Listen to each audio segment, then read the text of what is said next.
Leadership Center.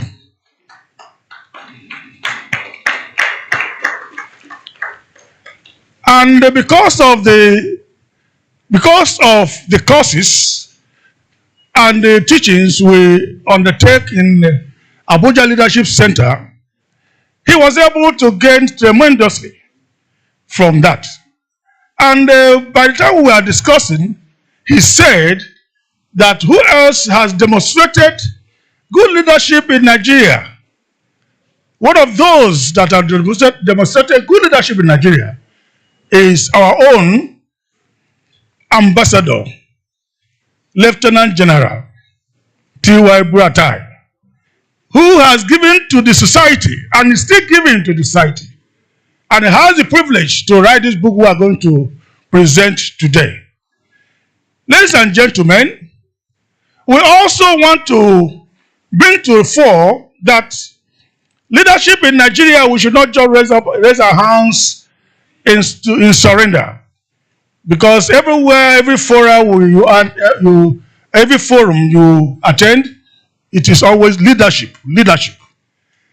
I would not expect angels to come and change Nigeria.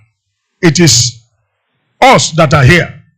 And that is why, if we can take this country as our own and make sure that we put back to society what society has given to us, because we know that many of us here, Nigeria has given us something.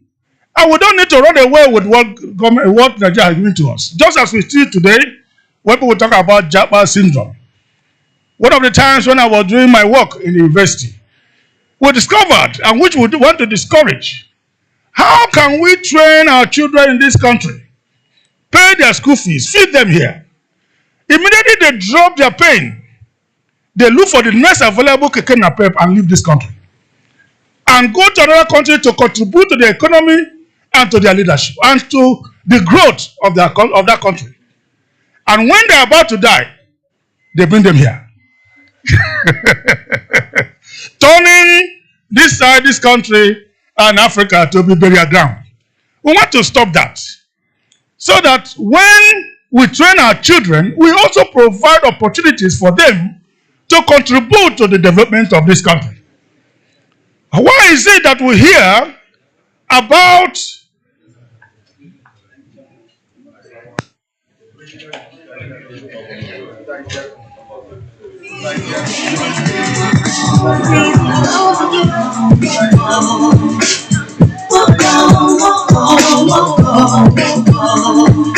if you see me walking down the street and I start to cry each time we meet, walk on by, walk on by. Make believe that you don't see the tears. Just let me be in private, 'cause each time I see you, I break down and cry. Walk on by, walk on, walk on, walk on by, walk on, walk on,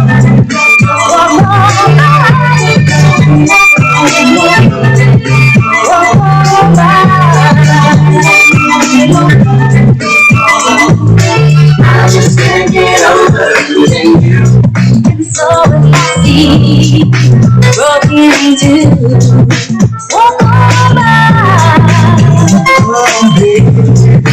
walk on by. Foolish life is all that I have left. So let me hide the tears and the sadness you gave me when you said goodbye.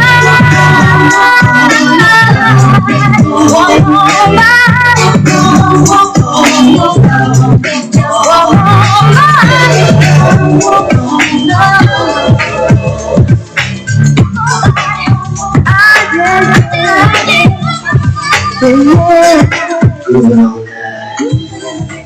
All right. Thank you very much. It is not strange. What we have just seen now is not strange. It is only strange to some of you that are not used to this type of gathering. But it's good that you are here to see it, because it may be an experience of a lifetime. All right, since going on with what I was saying about our wake-up address, what I'm saying in essence is that Abuja Leadership Center is a place that have been instituted for people who want to advance in their leadership acumen to come around and build themselves. Just recently, by the grace of God, we have graduated various students of leadership and also of public policy. Because we know that policy drives leadership. And that is why when you come to University of Abuja Leadership Center, you'll be versed in public policy and also in leadership. So you may have that opportunity to come around and be part of it. From what you are seeing today, from what MS Abubakar has been able to do, you know that there's business going on in that place. So ladies and gentlemen, not to take your time, I want you to relax because it's going to be a cozy drive. It's going to be a cozy environment, and I want you to relax. And God is going to give us opportunity to make this country better, because we cannot run away from it, and we are not expected to do anything that will make it to be one of those countries that will now struggle with underdogs. Nigeria is giant of Africa, and somebody may ask, giant in what? Giant in everything. Yes, giant in everything. In leadership, giant that somebody said that if you go to any country and you don't see, in any 4 black in the world, that one must be a Nigerian. That made one woman, when she was having her children, and from another country. So she was to have the 4th child. She said that if she give birth to this 4th child, that it may be a Nigerian. So because it is said that in every 4 blacks, one must be a Nigerian. So to show you how vast Nigeria is, why should we have things that will make this country better and we'll be begging for food? Look at our arable lands. Look at everything we have around. We're only expected to get them developed so that our children will not continue to leave this country when they're supposed to contribute to this nation. I think one of the things we're going to do now is to be at the airport. Any of them that wants to leave, we ask him to go back, so that he can be here, not when he has gone to contribute to another country, and when he's about to die, we were brought here to come and die. This place should not be made burial ground anymore. So, ladies and gentlemen, I want you to thank you for coming, and every bit of our program today is going to give you something to go home with. Thank you, and thank you very much.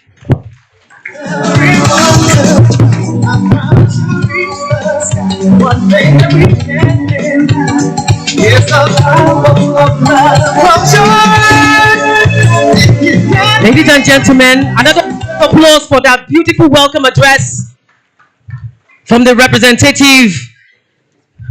That is Professor Banjo, representing Professor Philip Tahida, the Abuja Leadership Center Director. Please, ladies and gentlemen, once again, another round of applause to him, because that was quite commendable. I need to really recognize him for his ability to manage the moment where the man of the hour actually stepped in. Of course, you all know we are here for that one reason and one reason only, to tap into the one and only Lieutenant General TUKUR BURATAI's leadership that exemplifies strategic foresight, inclusivity, and integrity. Please, ladies and gentlemen, can we all rise up and just recognize the man of this moment, none other than Lieutenant General BURATAI, retired.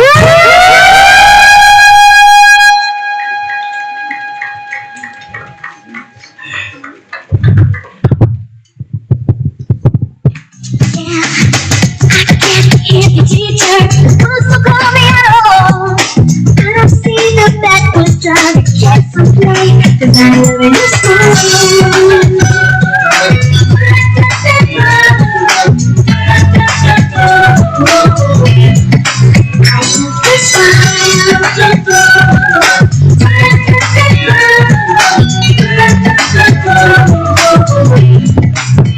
Some quick recognition as well will fall in place here.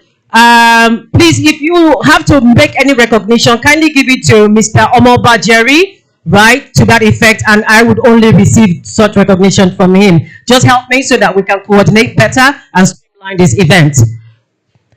I have Fatih Nija, Abdul Hem Sharif,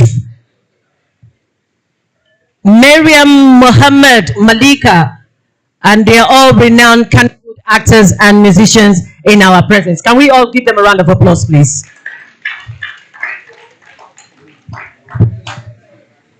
Also, I am told there is a director of women affairs here, though I do not see her name written on it, right? So I don't know if she's here, the director of women affairs in turn. Is she here? Kindly meet Omoba, please. Give it to Omoba, please, so that I can streamline this. Thank you very much. We would love this event to go smoothly. Okay. And now, just to give you an interlude, we're going to be having a spoken word performance. And after that, we'll delve into the heart of this particular important event. Ladies and gentlemen, to give us one of the most powerful things the African tradition and narrative have always emphasized. In some parts of Nigeria, they will call it Yoriki. In English, they will call it incantations. In other places, they will say the griots are speaking. In other traditions, it could actually be what you call them in your traditional languages. Ladies and gentlemen, to perform this spoken word as an introduction to the spirit of why we are here, let's give it up for Zainab.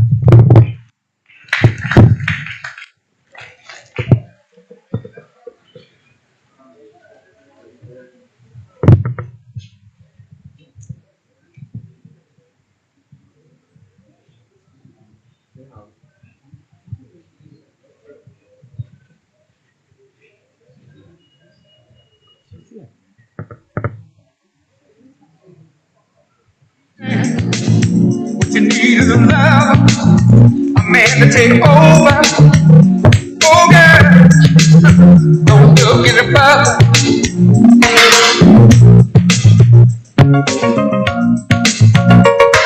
Strange when you think of the chances that we both be in a state of mind. You prove to be careless, looking for the right thing. Oh baby, don't look any further. Tonight we're gonna take a little paradise. All night long, baby, all night long. I'll still be looking in your every eye. Ladies and gentlemen, let me recognize the chairman of this occasion, Ambassador Yusuf Maman, elder statesman, former Nigeria's ambassador to Spain and the Vatican. He is quite notable for his accomplishment in that regard during the Abacha era. He is the only Muslim to be ambassador to the Vatican City headquarters of the Catholic Church worldwide, and he facilitated the visit of Pope John Paul II to Nigeria. A very commendable feat at the time. And if you all remember that era, it was when Nigeria was almost at the brink, and we needed somebody who could douse it. And the religious tension was part of the conversation and the de-escalating strategy for conflict resolution. So that was a commendable work on the part of our co-chairman, that is going to be here for this event. While I wait for Zainab, I believe Zainab should be here to have spoken word performance. May I also recognize Royal Majesty King Sir Dr. Lemo Saro Ibira, Ambassador PJP Beno Tekoi this 9th, Paramount Ruler of No Tembori Community, Kana Local Government, Ogodi Land, River State. It's such a pleasure to have you here again, sir. We had the honors of meeting you last time, where we also had this wonderful event put together by Sponsor Chura, and it's such an honor to always see you from that land of Ogoni, where we will never forget the sacrifices of the Ogoni 9. Thank you for joining us.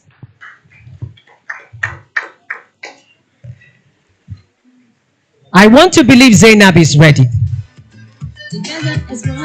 Our spoken word artist. Are you ready for this? Okay. If Zainab misses this opportunity, she will not perform again. All right. Ladies and gentlemen,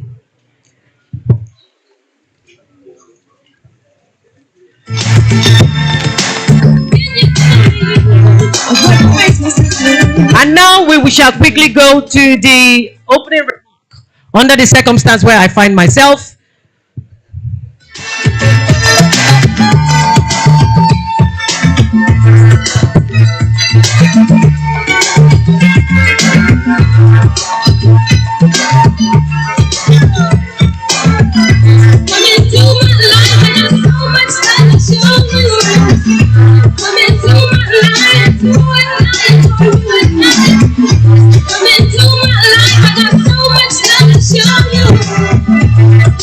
And a quick recognition to Admiral Abdul Adamu Biu, OFR, retired. Shatima Biu.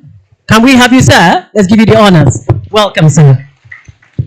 Major General Abdul Malik Bulama Biu, Sakin Yakin Biu. Where are you, please, sir?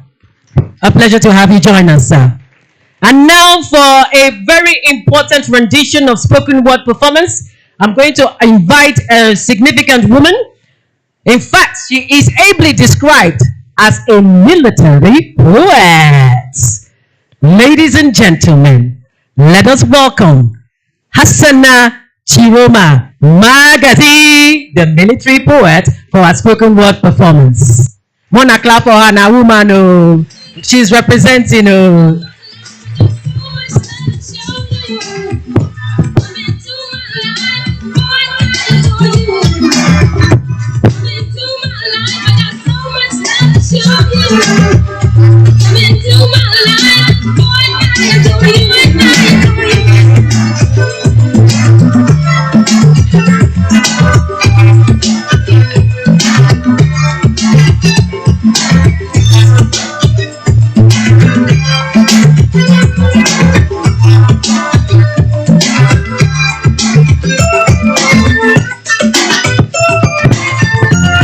Lieutenant General TUKUR YUSUF BURATAI, CFR retired, distinguished personalities, other government officials, ladies and gentlemen, standing before you here is Hassana Shehu Magaji. Good day to you all. In Bill's heart, where sunrise blazes bright, a leader emerged with a legacy inside. General TUKUR YUSUF BURATAI, a name renowned, echoing through streets where heroism's profound. Gai Sheikha Jagumula of Saki Kingdom, the benevolent, the Bakori of Ibadan, a title of might, Sadaukin Jajere, a noble inside, the Betara of Biu, a monarch's praise, Ochiaga Dike, a Jogu of Aguleri, a warrior's blaze, Gai Sheikha Garkuan Kafi, a shield of strength and pride. Speaking about General TUKUR YUSUF BURATAI, a warrior born with a spirit bold, beating down defeat with a story to be told, a legacy planted with roots of might, a military career shining with decades light. From cadet to chief, his journey's been grand, with sweat and sacrifice, his legend expands. As captain, leadership renewed his stride. As major, the eagle landed with pride. Lieutenant colonel to colonel, his rise unfold. Brigadier general to major general, his star twirled. To lieutenant general in the row, he stood tall. Retired army chief, with strategic brilliance he gave his all. Adorned with honors, his chest ablaze, Nigerian Army Medal, a badge of praise, Order of Military Merit, Forces Service Star, Meritorious Service Star, Distinguished Service Star, Forces Service Star, Past Staff Coast Dagger, to National Defense College Bangladesh, a global mark, Field Command Medal of Honor for honor in the dark. Training Support Medal, and United Nations Medal, a peacekeeper's pride. His awards and honors, a testament to his stride. Recapturing Gamborang Gala, pushing Boko Haram out of sight. His leadership style inspired men to fight.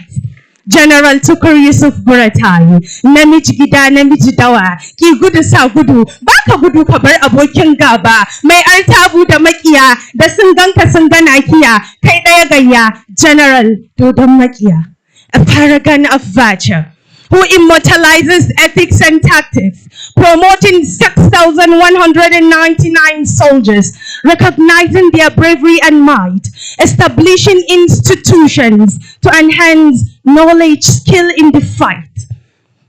BUS, University of Bill, a testament to his might, a symbol of progress, a beacon of hope, inspiring youth, hearts and minds in Nigeria's crown. Thank you all.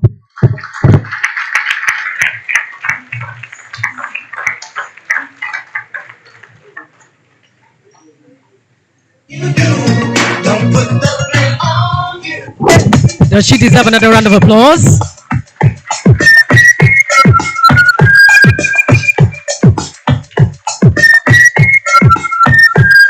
Once you woke up late in the morning, like and the day had just begun. And that's what we're talking about. The ability to use words to whip story, tell it the way it is, remind us and evoke in us the essence of why we're all humans at the end of the day and why we matter and why our contributions are significant, because no contribution is small at all. And now let me quickly recognize Professor Kiari Mohammed, former VC, Nigerian Army University Director of the TUKUR BURATAI Research Center.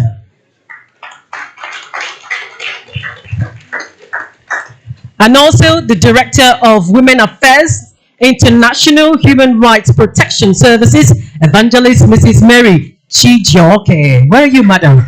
Ah, a very good thing. Welcome. Thank you for joining us. And just before we go into the opening remarks, there's been a distinguished man who has been here with us. He's the book presenter, but I want to recognize him. Distinguished Senator Abdulaziz Yaradua, Chairman, Senate Committee on Army. Thank you so much, sir, for honoring us. And now, quickly, ladies and gentlemen, we want to invite the chairman of this occasion for his opening remarks. He is none other than Ambassador Yusuf Mamman. He is an elder statesman, former Nigerian ambassador to Spain and the Vatican. Ladies and gentlemen, may we have him present his opening remark.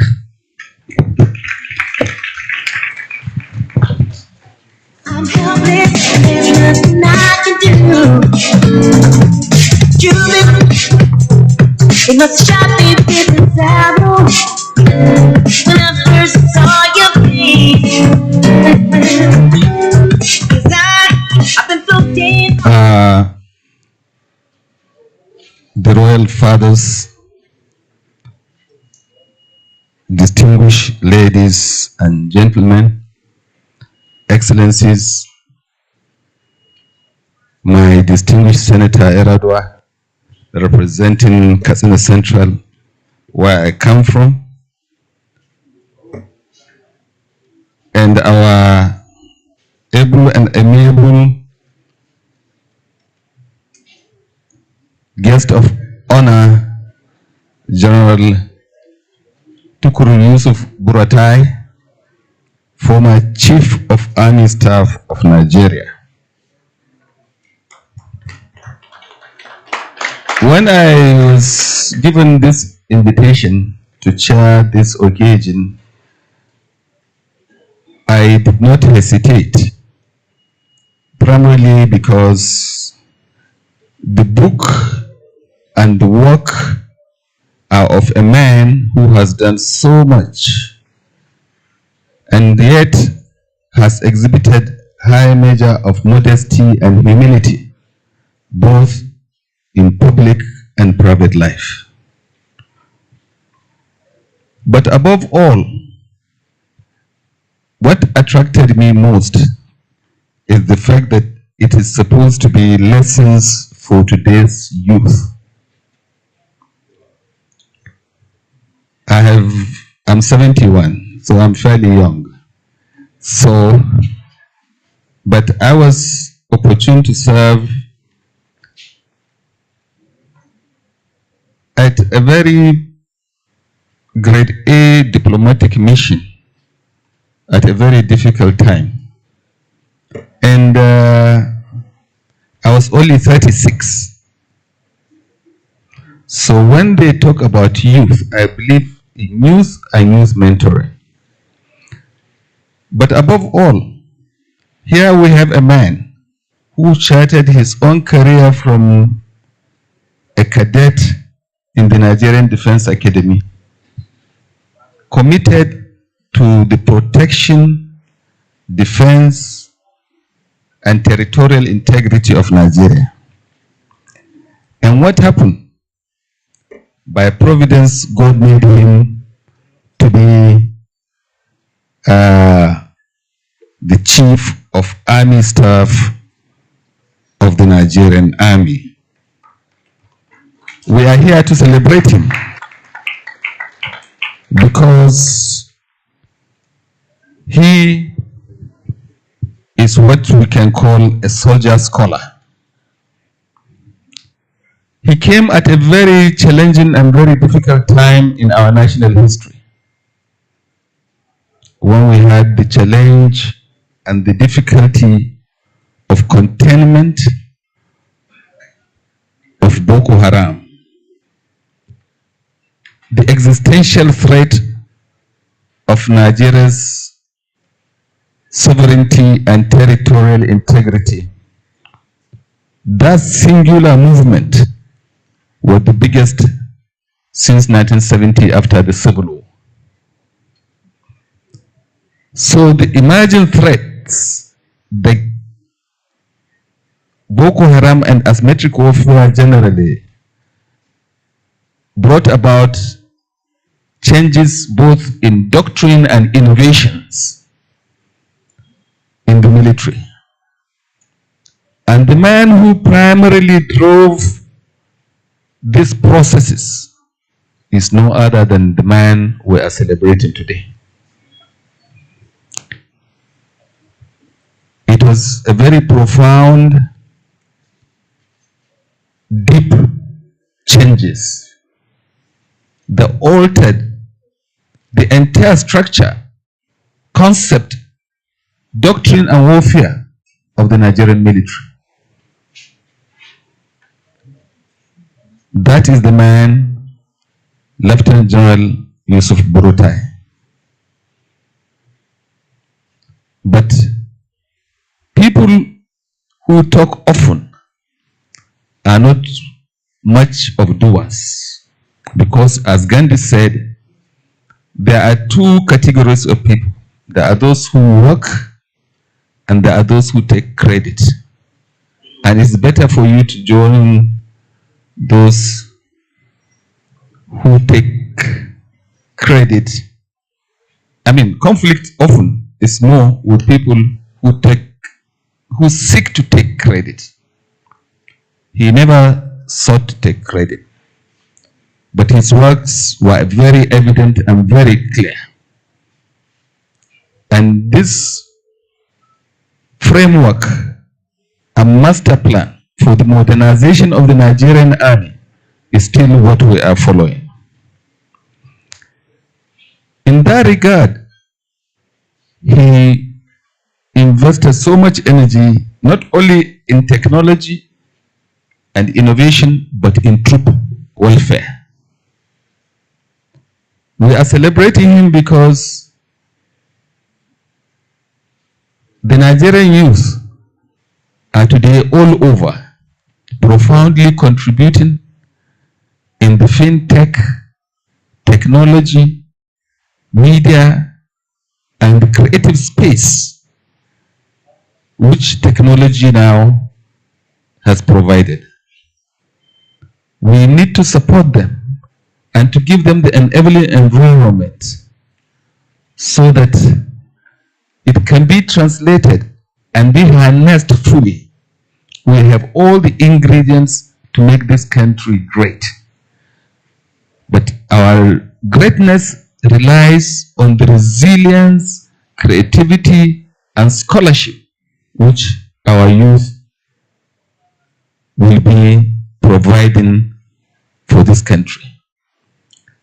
On this note, I would like to thank all of you for sparing your time to come to grace this occasion, and I would like at this point to also commend once again our distinguished General for immense contribution and sacrifice in the defense and development of our great country, Nigeria. Thank you. God bless you.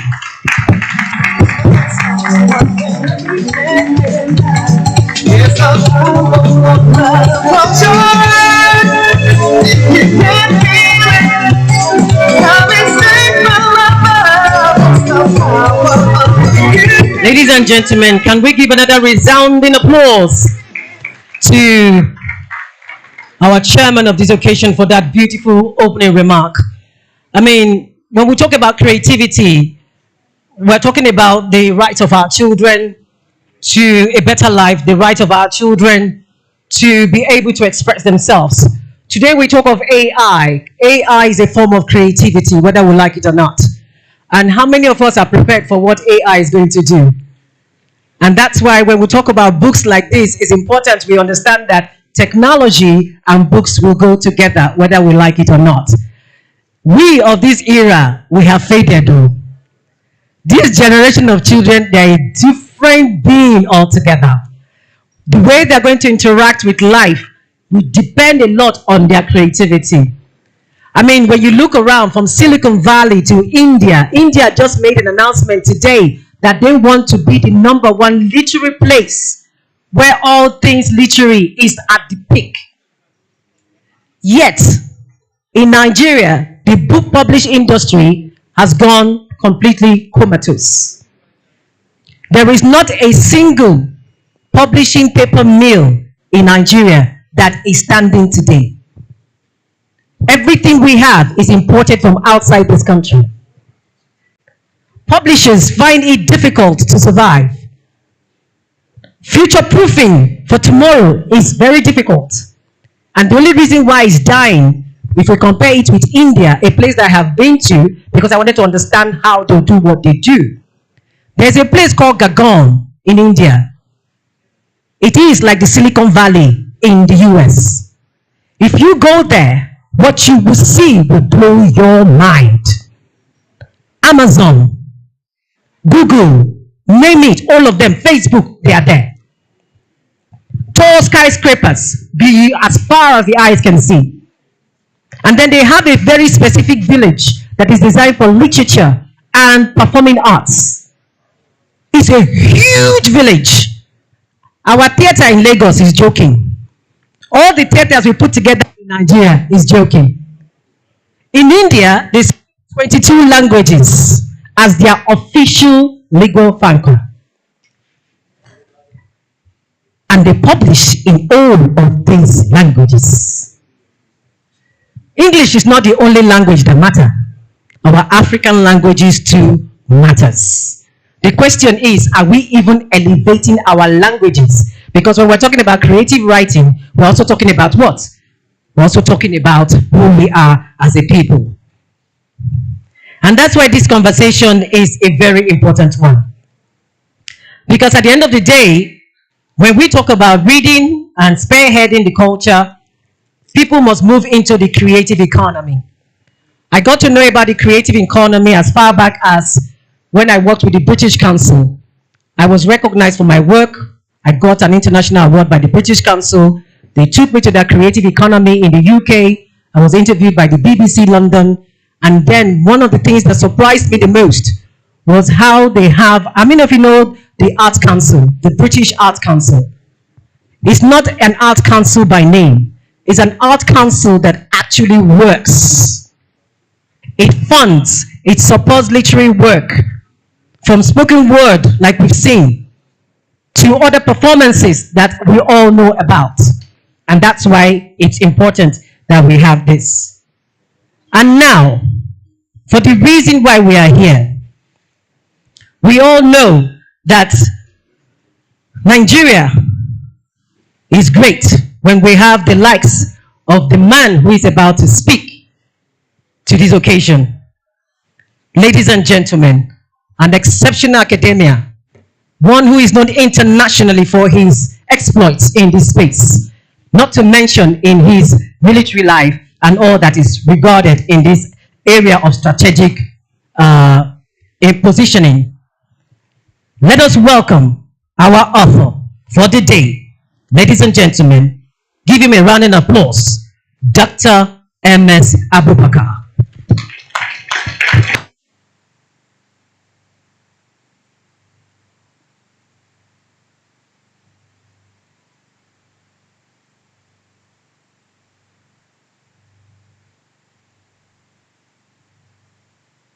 This young man fire.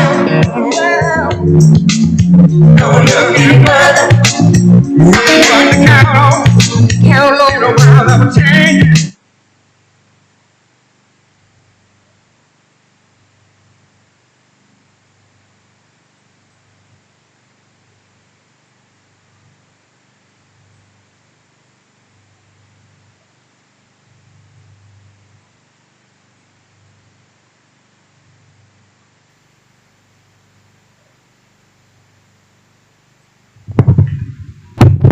Thank you. I take that again. Honorable Chairman and Co-Chairman of this event, Excellencies, esteemed Royal Fathers here with us, the Chairman Senate Committee on Army, distinguished guests and everyone present here, I would like to adhere to the established protocol set forth by our uncle, Lady Ejo, for the want of time.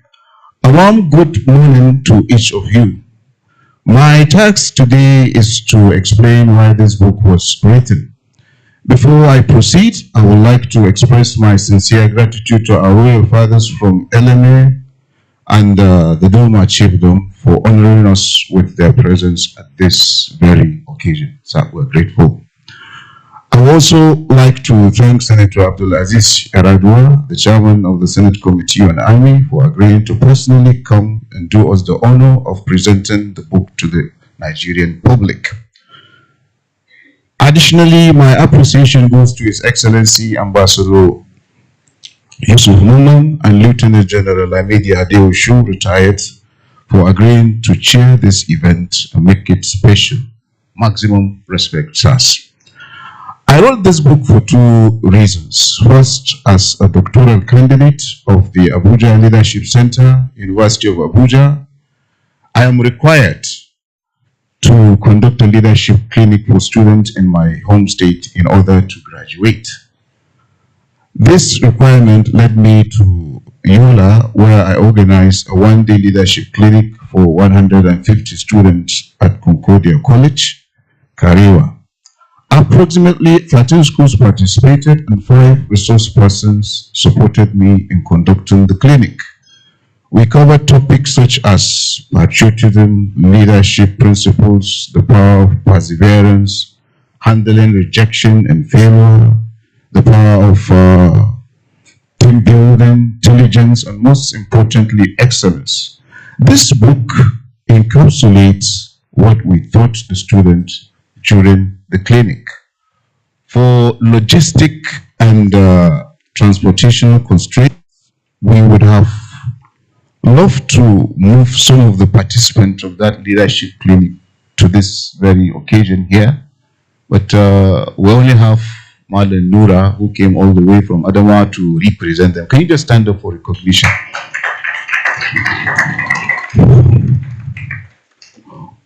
One of my supervisors, Professor Mohammed Sadi Omar, a scholar trained in the US, advised me to give the book a human touch by linking it to an individual uh, by linking it to an individual whom young minds can easily relate to, making the content more engaging. This is how General TUKUR retired became central to the narrative. General BURATAI is not only my principal, but also my teacher, mentor, and trusted advisor. Under his guidance, I have learned about strategy, geopolitics, national and international security policy, defense policies, counter-terrorism, counter-insurgency studies, and most importantly, financial and fiscal discipline, along with an unwavering trust in God and destiny.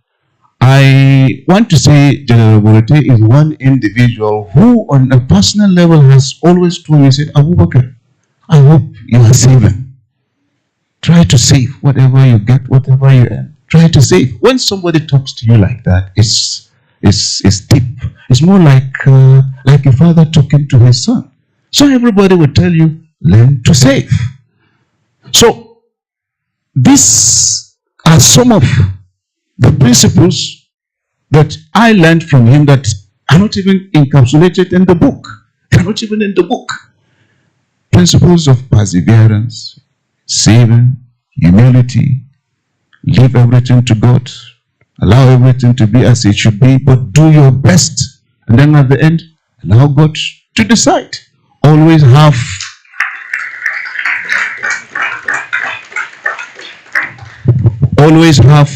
a positive mindset, whatever happens. Don't be downcasted. He projects that. And I'm not just saying this to flatter or say anything. Everyone who relates, who associates with him knows that. Knows that. Let me digress, I give you a story. I don't have his permission to say that, but I will say it. Some individuals came and said, government has come on board, want to go talk to the president. You should be Minister of Defense. You should be NSA. And these are powerful religious people. He said, thank you for your offer. But should I say something? Why don't you pray that God should give Nigeria what is good, what is better for Nigeria? You don't need to speak to me or speak to anybody on my behalf. Go pray. You people are God's servants. Pray to God, He hears.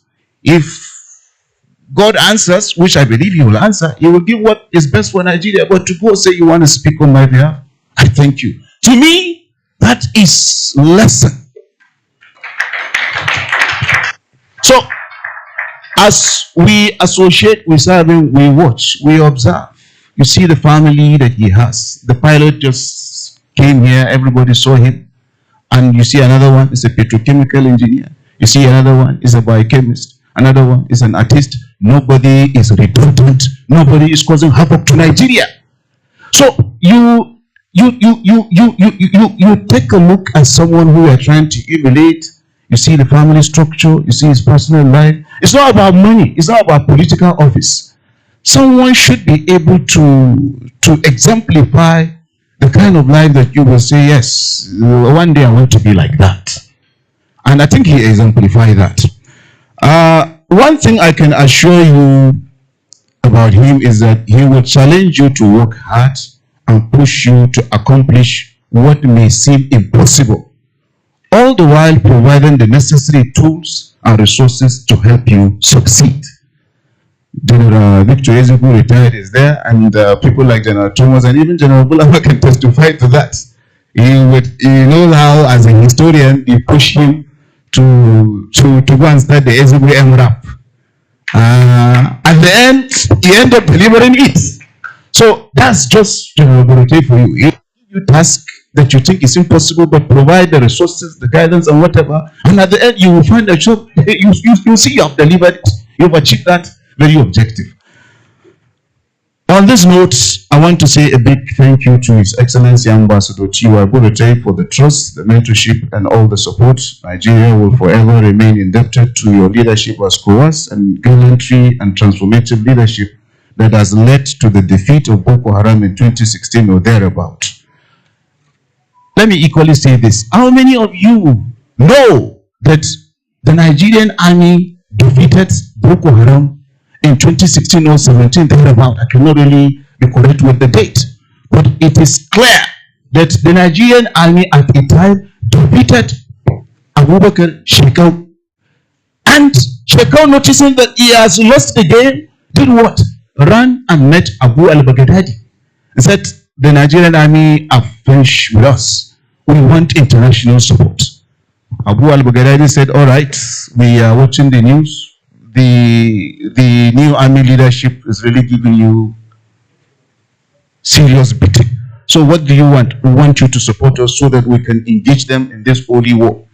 He said, but are you not the one slaughtering Muslims in the mosque? Are you not the one killing Muslims? We don't recognize you.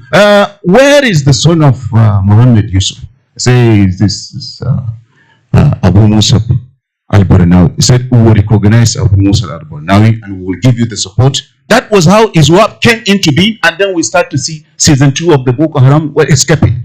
Then now Shekau said, I will not recognize this young man. I will break away and form my own faction. But minus that, Boko Haram will have been history. And added to that, we all know, Professor Carey is there, is a scholar in this, and he would tell you that bad governance, poverty, these are structural causes of insurgency, exclusion in the system.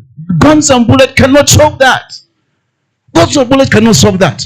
And some time ago, people were thinking, change the leadership, change this, change this. They have changed it, not once, not twice. We are still doing merry-go-round. Part of my doctoral thesis at the University of Abuja Leadership Center, what I found out is this. We use this metrics from Universal Institute for Peace, no, Institute of Economics and Peace. You will see countries that are high in the global peace index. You talk about Hong Kong, Iceland, Netherlands, all the Norwegian, the Scandinavian countries, Norway, Sweden. You will see they are low when it comes to terrorism index. They are nowhere to be found. Then you look at countries that are battling with poverty, countries that have poor GDP, poor human per capita. You will see they are high in terrorism and in whatever. You see countries like Niger, Mali, Somalia. So it means this thing can be scientifically proven that if poverty is eradicated or reduced, if human capital development is enhanced, terrorism will on its own go down. Otherwise, why are all those countries that are featuring top in the global peace index, in the human development index, why are they so low when it comes to terrorism index? So you see, it brings us to hope. If we want to end terrorism, insurgency, banditry, human development index, our HDI, must improve. Access to education, to job, to healthcare. These are some of the things. They must improve. At the moment, your guess is as good as mine. I won't say anything. I would like to once again thank Professor Philip Tahida and my lecturers, Dr. Marshall Isana, Major General Lawrence Onoja, who has gone to Benue for an assignment, Professor Mami Sani Umar, Professor Tio, Professor Banjo, and Dida Sene Adama, who wrote the forewords of the book. How can I forget King Leno of Bori Kingdom, who has stood by us through thick and thin? Yes, Your Majesty has always been with us. All the way from Port Harcourt. He has always been very close to us. At this juncture, I want to recognize our planning committee under the chairmanship of Omoba Jerry Adeshuwe for a job well done. Please, can you just come here and let them see you, because you should take the credit for organizing this, you and your team. Can they please stand up for recognition? The planning committee who organized this whole event.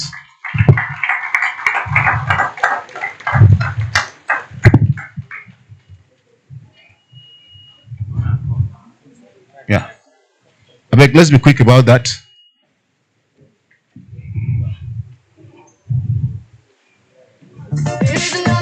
Ladies and gentlemen, these are the people who helped organize this, and they have been my backbone all this while. Thank you. Thank you. You might go and take your seat. Before I conclude, I would like to acknowledge His Excellency Chief Willie Epiano, who made history by being the first person to purchase a single copy of this very book at the remarkable sum of 1 million naira, which has already been paid. I also want to donate 200 copies of the book to the Adamawa State participants of the Leadership Clinic, another 100 copies of the book to Abuja Leadership Center, an additional 200 copies of the book to the BURATAI Literary Initiative.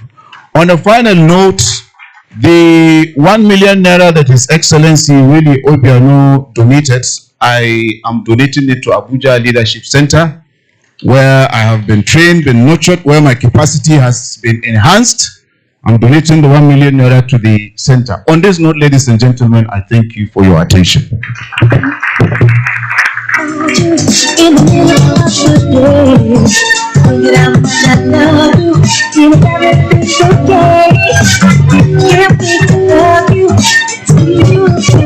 Does he not deserve another commendable round of applause? In fact, let me give you a brief. I wanted to read his citation before he came on board, but we decided to flip the script and give you a background to him. Just in case you do not know, this is our brother. Today I will just call him Sani Muhammad. We'll keep the doctor first. He's a dedicated professional with a strong expertise in various fields. I'm sure you all heard him. You could tell of his expertise from entrepreneurship to counter-terrorism and humanitarian affairs. The lectured region is his focus. He has a deep understanding of the complex and the dynamics in that space, not to mention of the local culture and socio-economic context. When I read one of his books he gave to me, I will not release the name yet, I never knew he had such depth. I was amazed at how far he traveled and took my mind to places I have never been in Nigeria. I have traveled to at least 26 states in Nigeria, but he took me to the other parts of Nigeria I have never been, and I was really impressed with that. His wealth of knowledge, experience, he provides insight and everything. In fact, as a matter of fact, Dr. Mohammed Sani Abubakar is a distinguished Nigerian scholar, writer, critic, and security expert. Ladies and gentlemen, this man received the prestigious Outstanding Academician Award 2024 at the Second International Conference on New Frontiers in Multidisciplinary Research. Once again, can we give him another round of applause? Thank you so very much. Let me quickly recognize Dr. Eze Ukwawa, Abuja Leadership Center. He's a lecturer. Thank you for the representation. We appreciate you. They all came to take picture earlier on. Okay, Abubakar, did you see what happened here? Me, the only woman you did not put there. I was waiting. Don't let this be a quamfor. Do you want a quamfor? We do not want a quamfor. That's just a tease by the side. So we're all part of the team. I mean, Lightway Media, our organization, Spresatura Publishing, and the Abuja Literacy Center. We all came together to make this happen, and it's such a pleasure to be here. Major General Abdul Malik retired Bulama Biu, Sakin Yaki Biu, former GOC, that is the General Office in Command 7 Division. Please give me a round of applause. I'm trying to put the language and the accent into it by fire by force. Don't blame me. I am from the Niger Delta. I'm an Isoko woman with Urobo blood. And then if you transverse it, I get Yoruba ancestry. I can't get European ancestry. Oh, sure. And I know, clap for me. And then let us recognize Admiral Abdul Adamu Biu, retired. OFR Shetima Biu. Can we give it up for him, please? Where are you, sir? Okay. Fun. Oh, awesome. This is our Badasha. Leave. You people in Agbada, you should all take a special picture because you all look very distinguished. And then also, Honorable Ambassador Mina Hosfall. May we see you, please? Thank you. Thank you for representing. I like the attire. Beautiful. And then Muhammad Nuruddin H. Abana. Is he here, please? Thank you so much for being here. We appreciate you. Let us tease you a little. You all know we are here because of young children. We want to see how we can position them and give them some relevance. And to that effect, we're going to invite a fantastic cultural group. These are young people. When I can't carry this, what do you call this now? This podium. You need to come remove it so that they can do the kind of performance that children are gifted and born to do. You're going to see the moves. They're going to bring creativity. We've already said that creativity is not just writing. It's also in the kinetic movement of the human body. And these children are going to come here to do just that. They call themselves the New Theater. I have seen some of their performances. If you've never seen it before, they're going to dazzle you with it. We're here for a fabulous time, and this interlude is part of how we make sure that the literary festival aspect of this book presentation is also really reflected. Ladies and gentlemen, please put your hands together for the New Theater.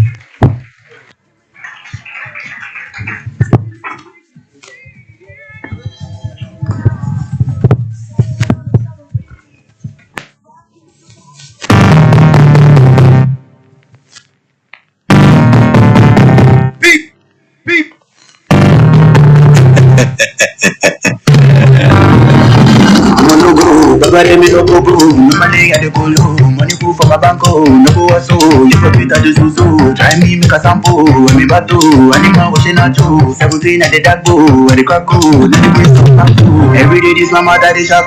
You was trying from the sanga. Step on the stage and the girls them pass out. Opposition and I be the back. Just to make me lose my younger. PSG gang, just on the corner. Lamborghini Euros and the matter.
Every day this mama that is sharp.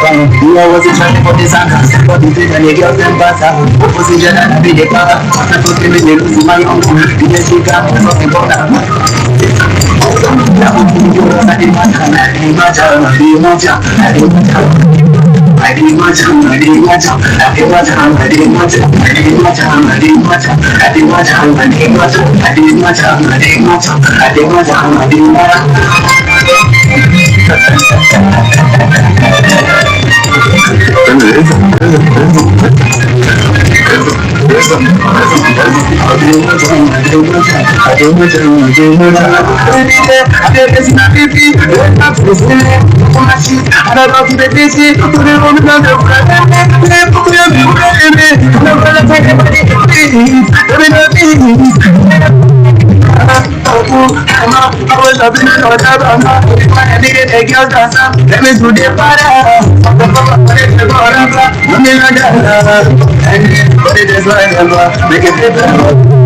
Every day this one matter this happen. You are what is like a fucking sandal. Step on the and the girls them better.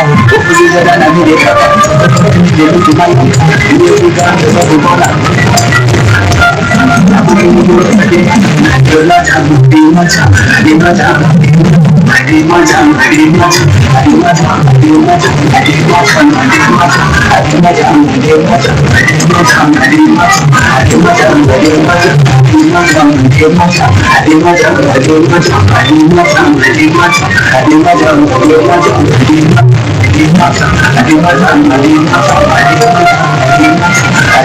I did much.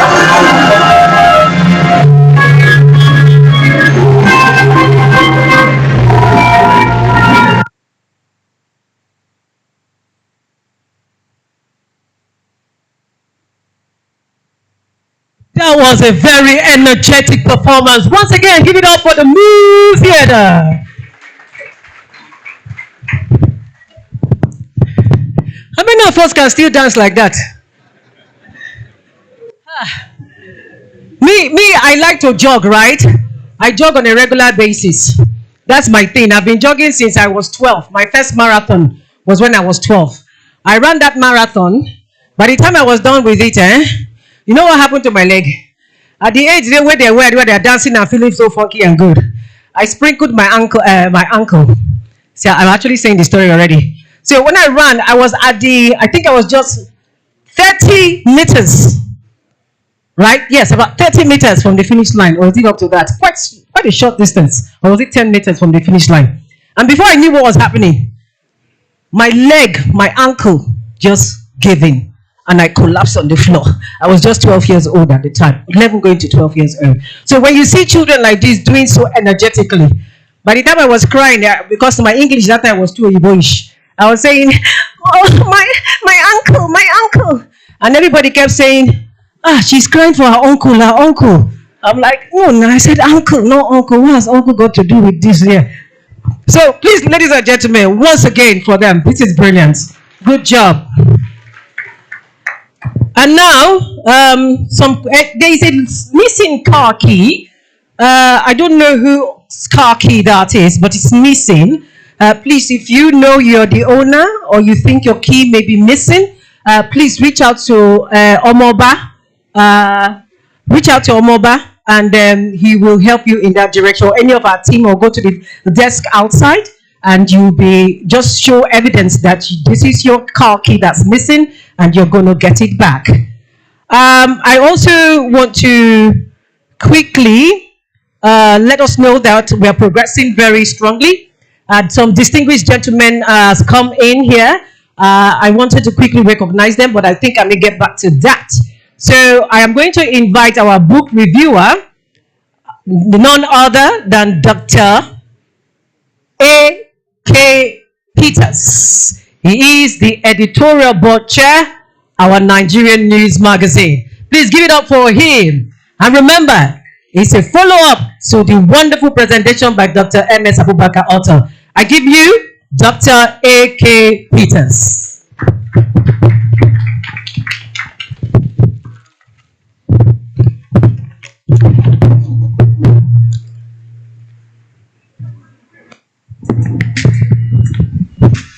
Mr. Chairman, distinguished guests of honor, royal fathers of the day, all protocol adequately, duly, and respectfully observed. This is a review of the book, Life Principles for Greatness, from the life of General TUKUR YUSUF BURATAI, retired, Lessons for Today's Youth, by M.S. Abubakar, as presented by Dr. A.K. Peters, Executive Director, Setting Leadership Initiative, and Chairman, our Nigerian News Magazine Editorial Board. This 13th August 2025, at the public presentation of the book. From the stable of Dr. Muhammad Sani Abubakar, the prolific author and consummate publisher, comes this latest youth motivational, Life Principles for Greatness, from the life of General TUKUR YUSUF BURATAI, retired, Lessons for Today's Youth. It is not a coincidence that yesterday we celebrated the Universal International Youth Day, and today we are publicly presenting this youth motivational Life Principles for Greatness from the life of General TUKUR YUSUF BURATAI, Lessons for Today's Youth. This highly inspirational self-help and personal development book is published by the award-winning Spezatura Publishing Limited, the household name in leadership and motivational book publishing.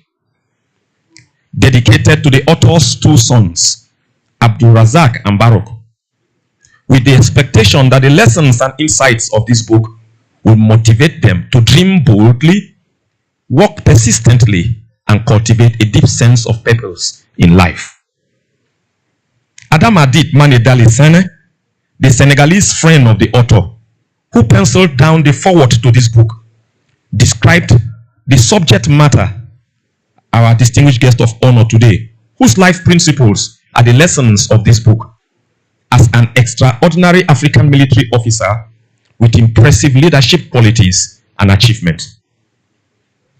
This is a 122-page book that loudly chronicles and espouses 15 powerful, transformative, and life-changing principles of a local Buratai village of Biu local government area of Borno State born, multi-talented boy who transformed into a true specimen of a man of many parts. His Excellency, Ambassador, Retired Lieutenant General, Chief Dr. TUKUR YUSUF BURATAI, Commander of the Federal Republic. A teacher, soldier, diplomat, academic, farmer, historian, author, benefactor, politician, businessman, multiple traditional title holder, patriot, statesman, mentor and role model, innovator, bridge builder, concept developer, husband, father, and leader extraordinary. Life Principles for Greatness from the life of General TUKUR YUSUF BURATAI is actually Dr. M.S. Abubakar's 9th book and the third written about General T.Y. Buratai.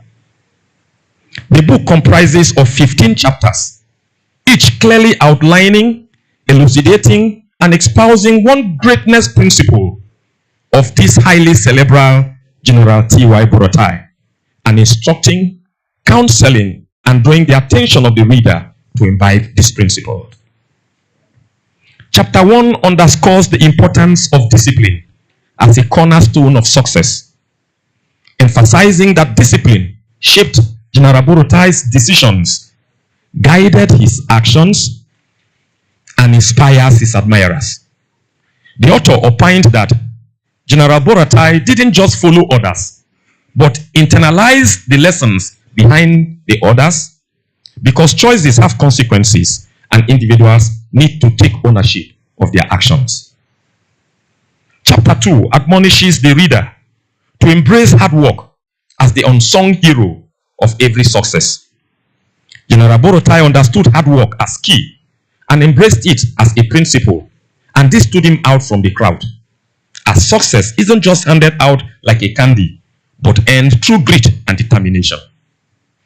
The author then challenged the youths to roll up their sleeves and get to work, for hard work comes before party time.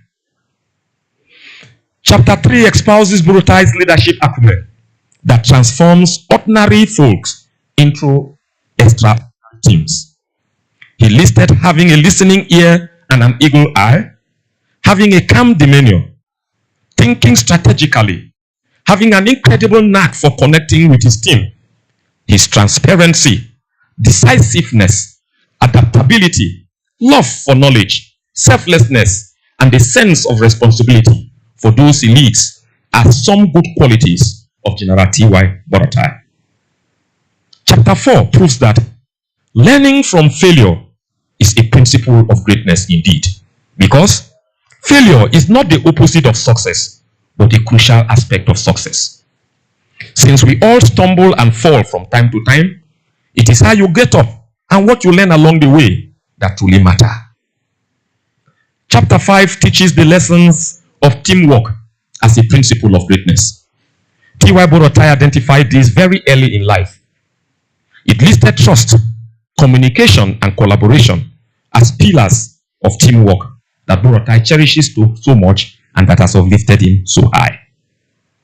Chapter 6 to 14 focus on continuous learning, setting goals in life, having integrity, dignity, and honor, being resilient in the time of adversity, communicating with your team, cultivating a positive attitude, the importance of mentorship, building strong relationships, and effective time management as indispensable factors and basic essential principles that shot BURATAI to greatness.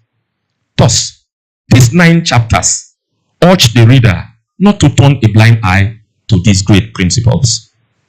Chapter 15, the final chapter, proved that true greatness is not all about the constant accumulation of personal accolades and achievements, but about lifting up others as you rise, giving back to the community, as success without a successor is failure.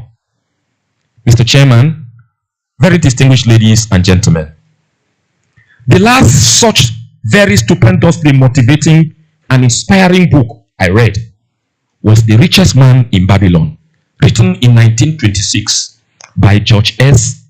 Clason, and the 1991 bestseller Awaken the Giant Within by Tony Robinson. And like them, this too is indeed a classic. As the Japanese would say, Yo Shinai, Yo Kangai, which when translated to English means good thinking, good product. This book is superb. It is fantastic. It is filled with wisdom, great wisdom of yesteryears. It is a must read, a youth motivational, an inspirational, a roadmap, a pathfinder, a compass, a student's companion, a navigational equipment, a handbook for leaders and aspiring leaders. It is a commander's guide, a telescope for an NDA cadet, a broad spectrum leadership manual, a father's best gift to a son. It is a masterpiece of impeccable logic and impressive elegance.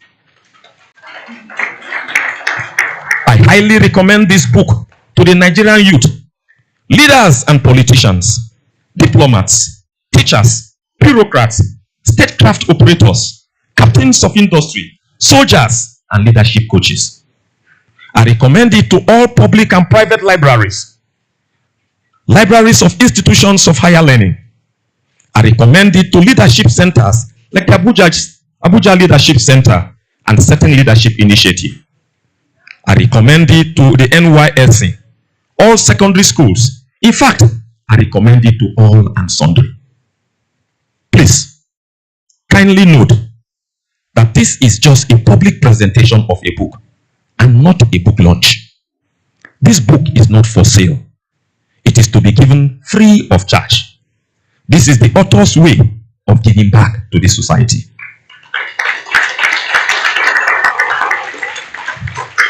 The book is about the inspiring and motivating life principles for greatness from the life of T.Y. BURATAI. Are you a friend of Ambassador Retired General T.Y. BURATAI? Are you his associate, colleague, or mentee? Have you benefited from the greatness of this man in any way, this is the opportunity to donate copies of this book about him to libraries and individuals. Please come and identify publicly with this great citizen of Nigeria. Remember, as I said earlier, you Shinai, you Kangai. Good thinking, good product. Congratulations, Dr. M.S. Abubakar.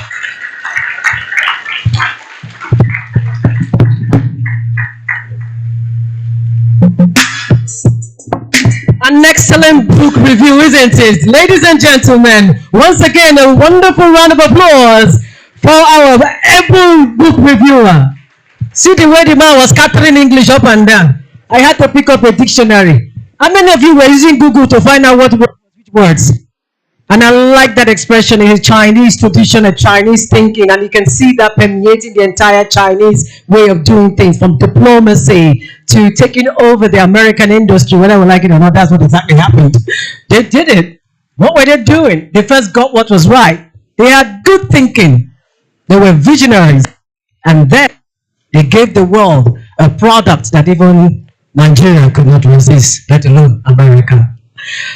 Please, once again, let me tell you that our book reviewer, the one and only, Sir A.K. Ita Peters, is a PhD with, of course, he's also a JP, in case you didn't know, and he's the Executive Director, Setting Leadership Initiative, and National Coordinator, Brave It.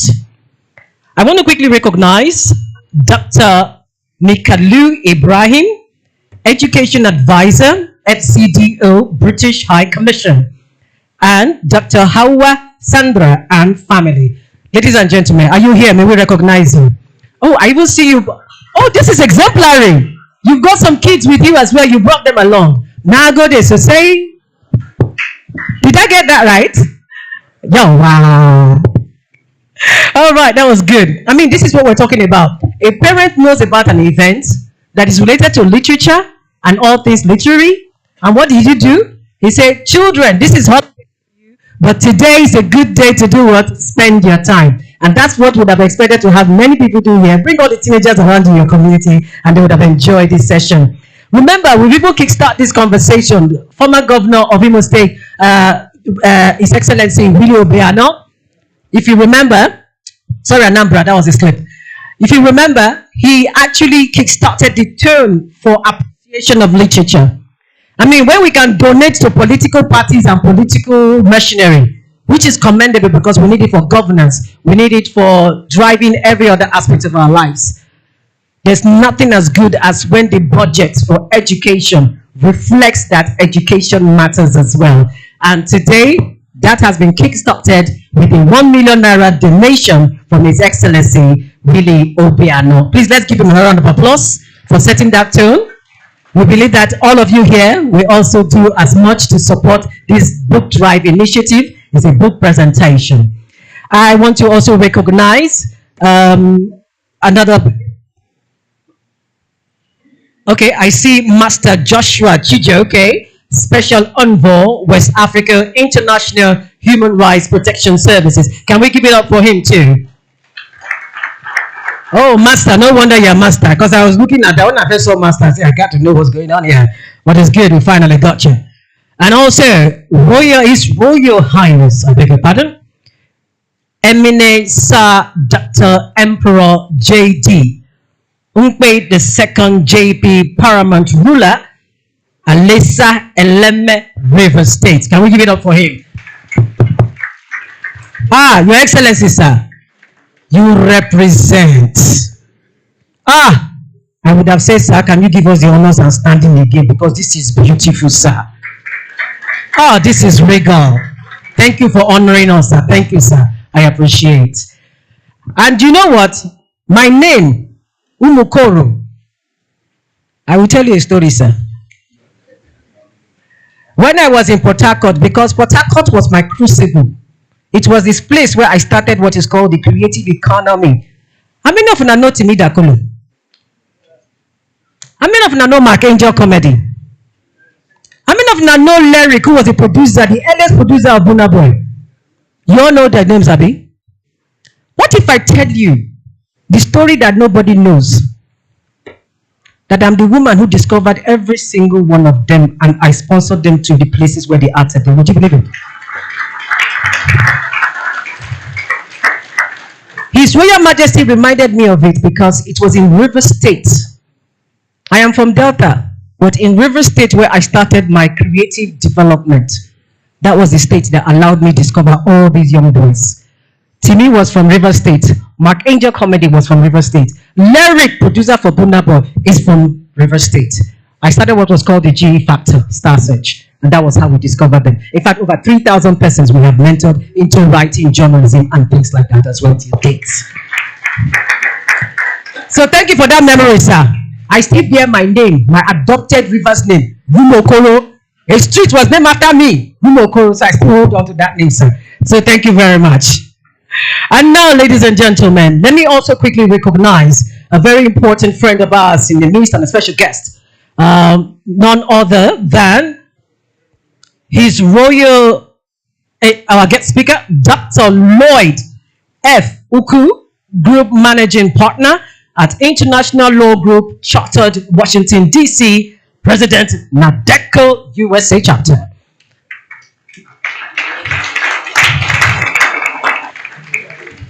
And now, for another part of creative prowess. Remember, this is also part of the Literary Festival infused in all of this conversation because we're still having a festival, Spezzatura, Abuja Leadership Center, and Literary Media. We have brought this together to give us a scintillating moment to transcend us in creative expertise and see the human body and mind come together, coalesce to create another performance. Ladies and gentlemen, can we put our hands together for a drama presentation by the Aroja Royal Theatre?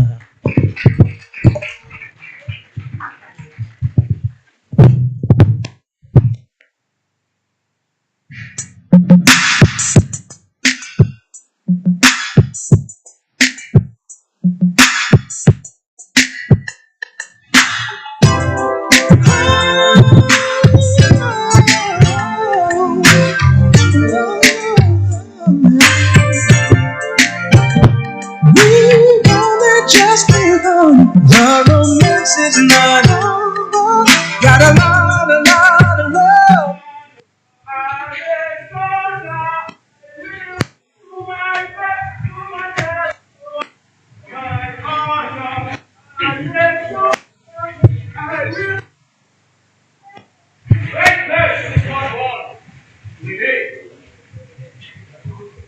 When it grows, we visit. And with the love for the country, you call this I learned as a young boy growing up in Buratai.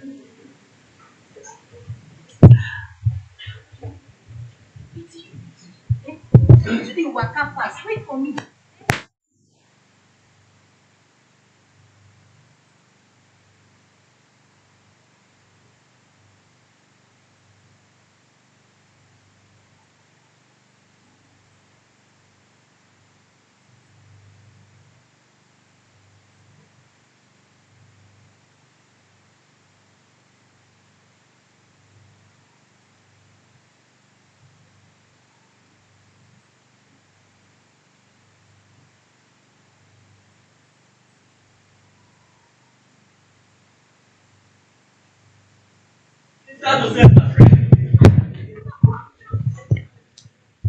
Being disciplined, put you in command tomorrow.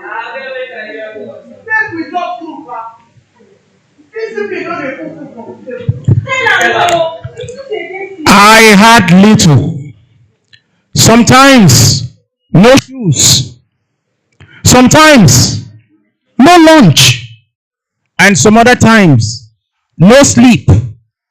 But my vision was bigger than my hunger. Discipline.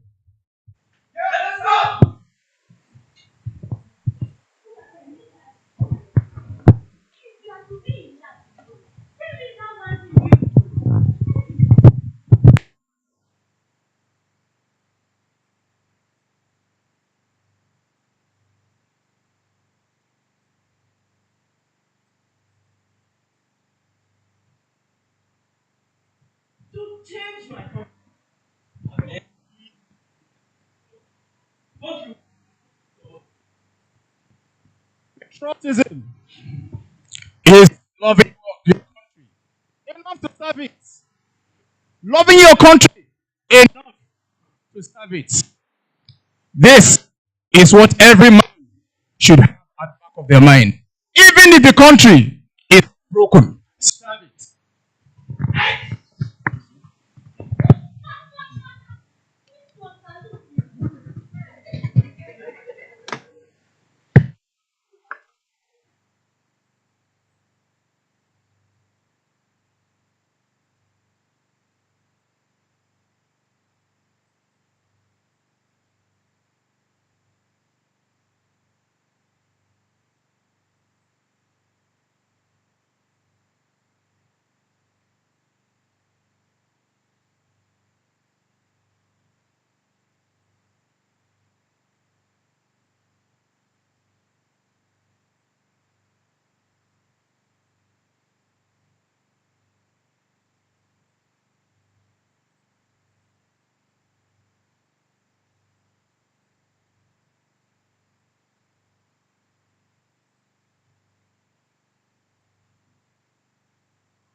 With such great virtue, such as discipline, integrity, selflessness, and humility, I rose to become the longest serving Chief of Army Staff.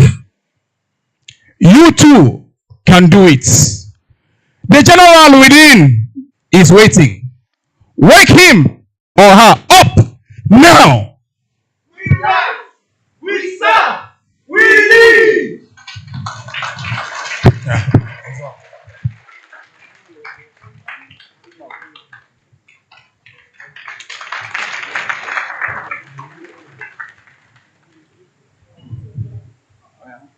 My honor as a soldier, I will do my best. My honor as a soldier, I will do my best. A round of applause again for the Agora Move Theatre. In fact, that was a performance. We are glad to have seen glimpses of your childhood, sir. And now today, how many young children want to become Lieutenant General now? Raise your hands. Oh, see now, see, that's the inspiration we're talking about. Ooh, I like that. We're looking forward to that. We've pegged it down. We've marked you. So we're wishing you success ahead, my darling. Great job.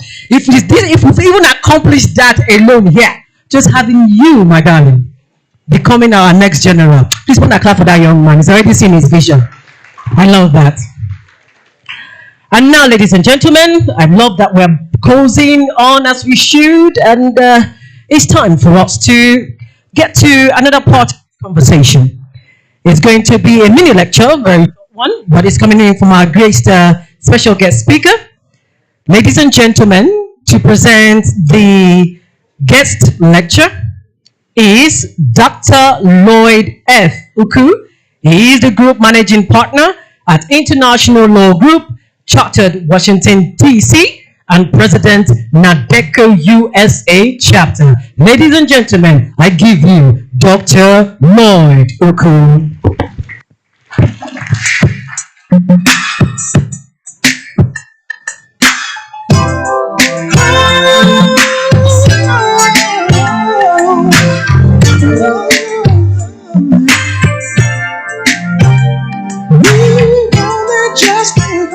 The romance is not over. Gotta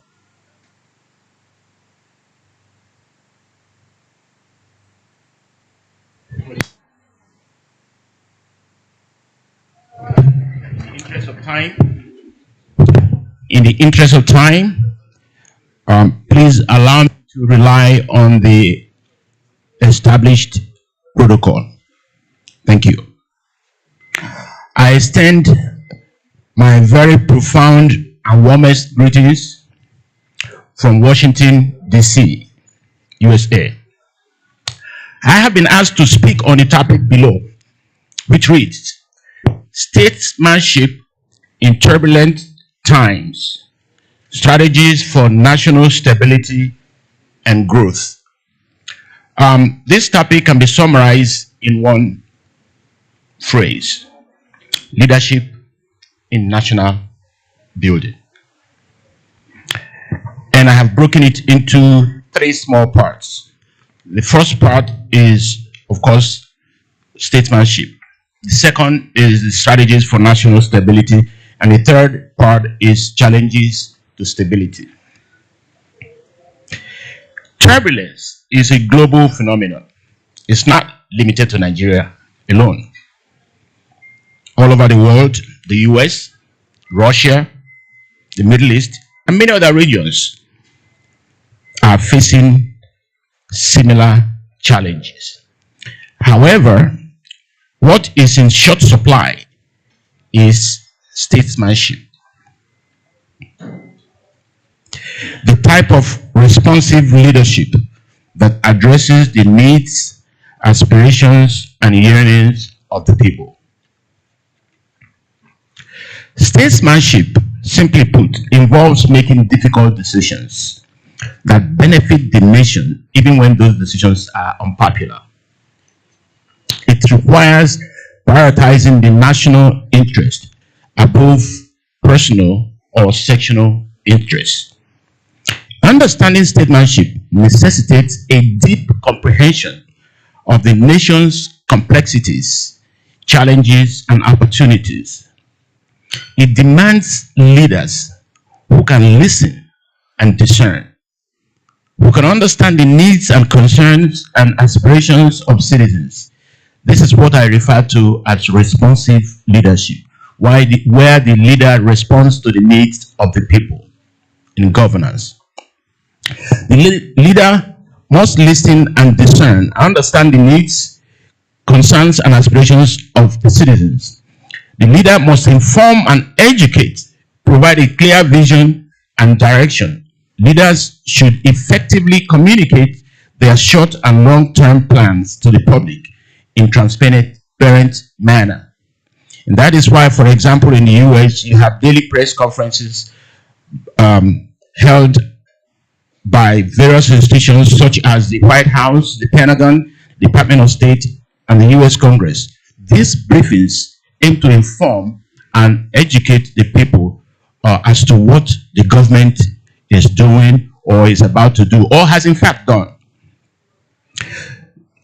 The leader must make tough decisions, prioritize the nation's interests over personal and sectional interests. In Nigeria, politicians often say that politics is all about interests. The real question, however, is whose interests are being prioritized? The politician's personal interest or the people's interest? The second part of it is the strategies for national stability. A good leader should be able to unify people of all colors, creeds. In Nigeria, drop the colors because we're all the same color, black.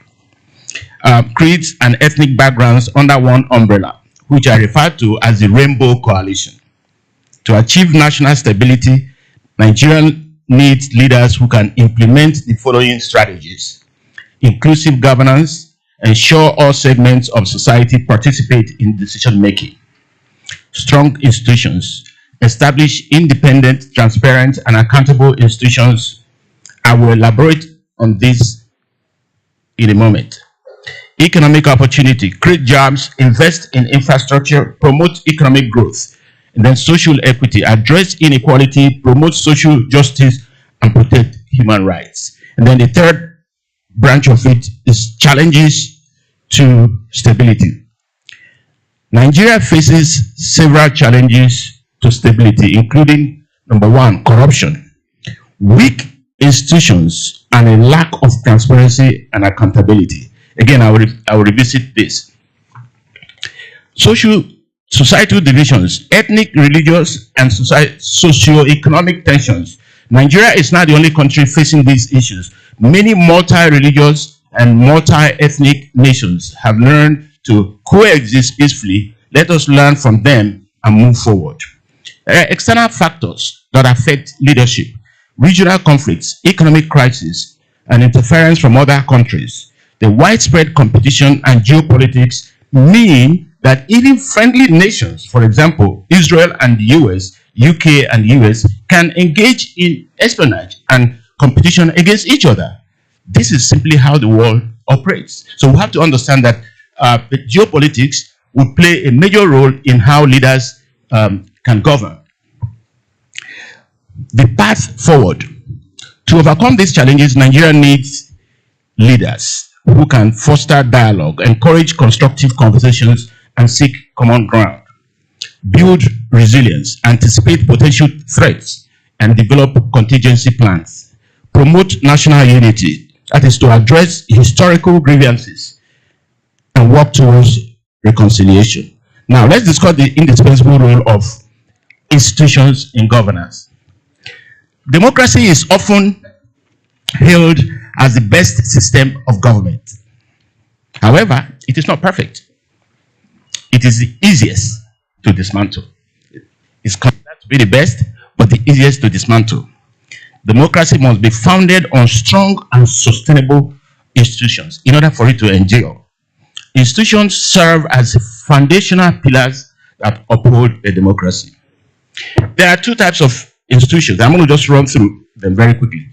Institutions of governance, and the second one are the society institutions. Both are essential for nation building.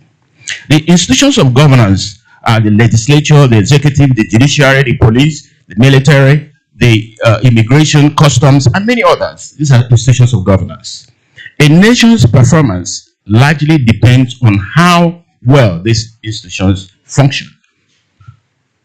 Despite democracy's advantages, its framework can easily be dismantled. It only takes systematic dismantling of each institution for a country to collapse like a house of cards, without a single bullet fired.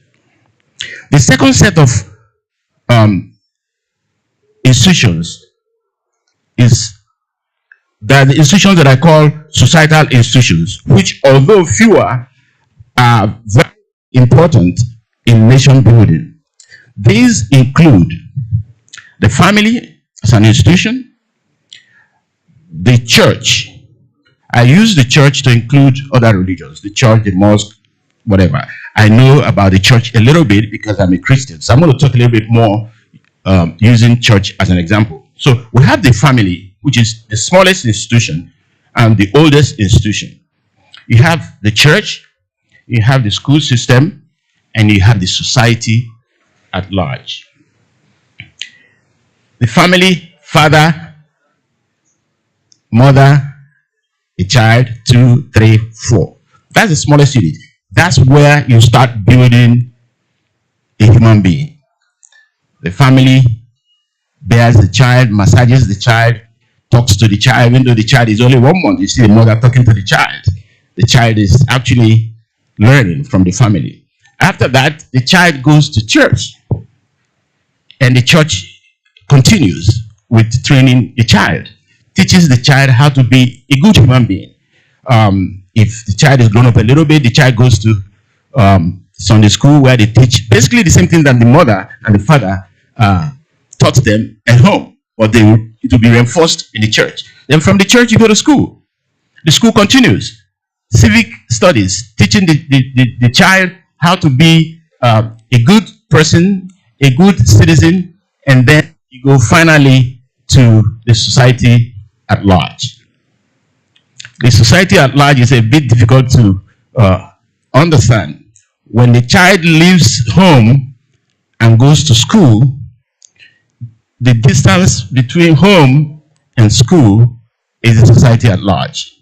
The ordinary citizen has a role in that child on his way from his family to school. Because if the child is supposed to be in school and a father or someone sees the child playing football, you can say, listen, John, what are you doing here? Are you not Mr. Lloyd's son? You pick up a cane, as we used to call it in those days, and whip the little child. And the child either runs to school or goes home, cries to the parents, and the parents do the same whipping again. So that society has helped in molding that child. Well, let me give you the bad news. The bad news is that the family, the church, the school, the family at large have all collapsed. They have failed. So, everybody in this room came through these 4 institutions. And those institutions are like what you use to mold a block. The block comes out the way the mori is made. If there's a small dent on the mori, when you bring the block, it will have a small dent. So because these 4 major institutions have failed us, what you see in the basin you call Nigeria will be people who have defects.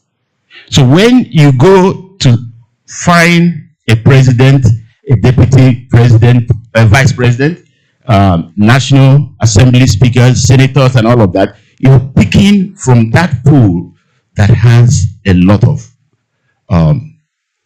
dented human beings. Because the family, the church, the school, and the family at large have all collapsed. We're not discussing how they got collapsed, but we know that they have failed us. And if I want to go into details, I'll prove to you that they have all failed us.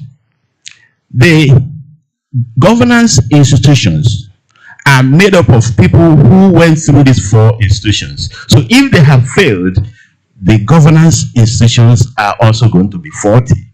Because the man who is heading those governance institutions, the legislature, the presidency, the judiciary, all came from that pool of dented human beings. In law, we say fruit of a poisoned tree. All the fruits are all poisoned. Of course, I'll be exaggerating if I say that everybody in Nigeria has a dent. No, we don't. The majority of us who came through these failed systems, and that's why you see the older people, like the general, the system was much better then, and so they were produced by the good system. You can see the example.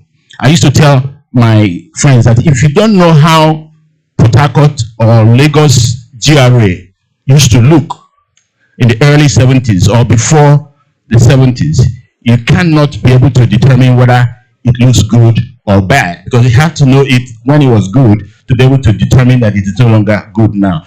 The people we have today do not know how Nigeria was then. So whatever they see, they get. They just think that's the way the country should be. Now, let me quickly go to something that is of importance. If you have a very beautiful car, very well air conditioned, you can watch video there, you can make calls in the car, you can do anything you want inside. And that car passes through a muddy place. That beautiful Mercedes-Benz will stop. The tires will start spinning. It won't move. It's beautiful, it has everything in it, but the mud, just small mud, has held it down. What do you do? How many minutes? Okay. What do? Every passenger in that car must come out of that car and apply a push. Usually, if you're a good driver and you know about cars, when you get stuck in sandy place, you can't keep firing. You just come out and car. So Nigeria is a bit stalled. The passengers need to come out and push the car to safe place so that we can continue. Thank you very much.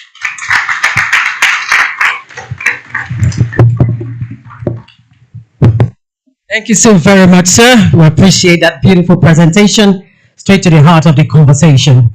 Once again, ladies and gentlemen, may we give him another round of applause. Thank you so much, sir. And now we're going to be running this so that we can keep to time. It's going to be the official unveiling and public presentation. For this, we're going to be inviting the key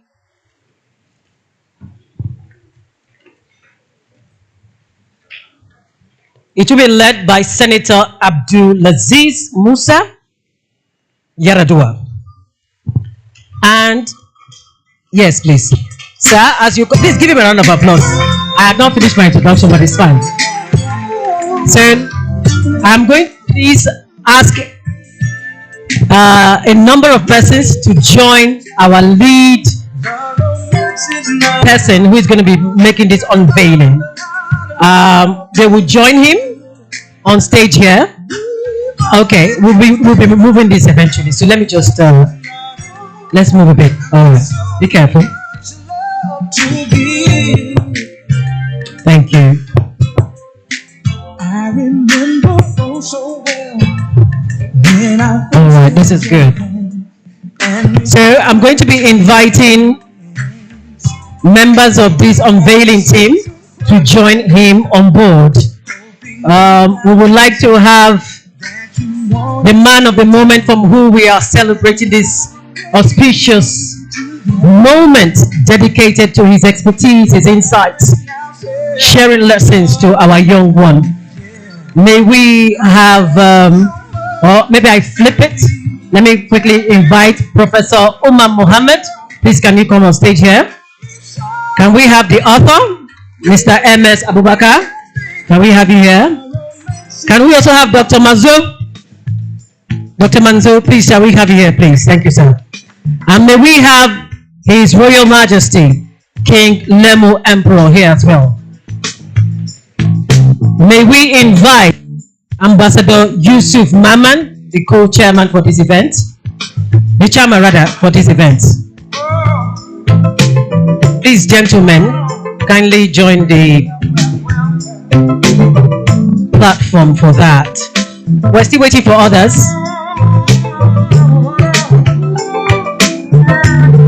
They're not complete yet. And then finally, let me invite the here I am, where you stand. You needed a love, a man to take over. Oh, girl. All right. Okay. No. This is what I'm looking at now. Okay. Let me quickly invite. I have loved his presence being here with us. And it's such a brilliant moment that I had the honor to meet him here today. Please, can we have his royal father, our royal father of the day, the man who has been here, came on time, sat with us, being present, listening, and focused here. Please, ladies and gentlemen, put your hands together for our royal father of the day, His Royal Majesty Alhaji Dr. Amadu Aliyu Oga Onowa Onawo OON, the Emir of Boma, Nasarawa State. Also, may we invite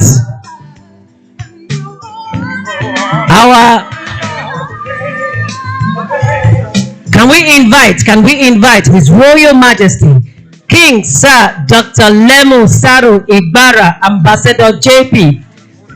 Paramount Lemu is here already. Okay, fantastic.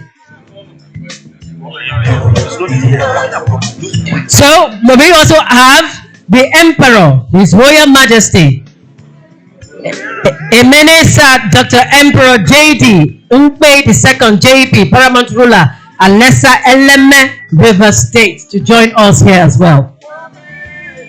Thank you, sir.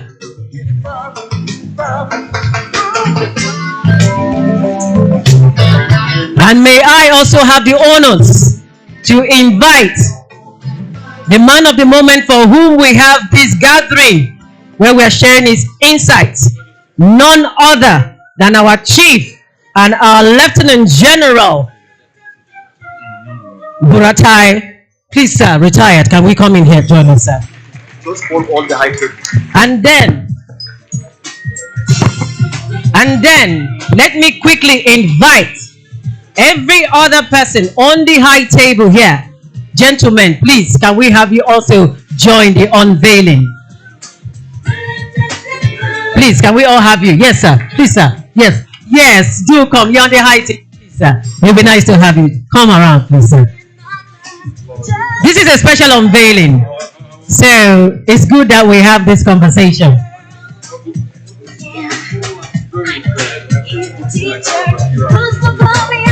So, we're waiting for you. This is the moment, sirs.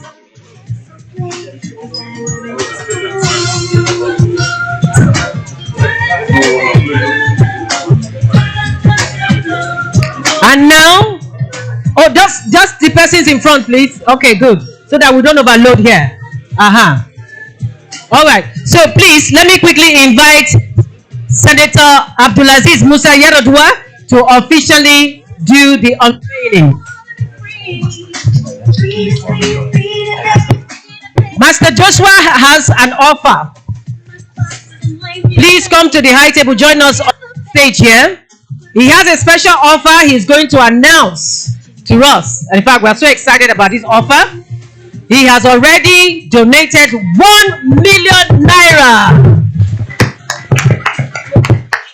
And this is how we're going to kickstart this particular update.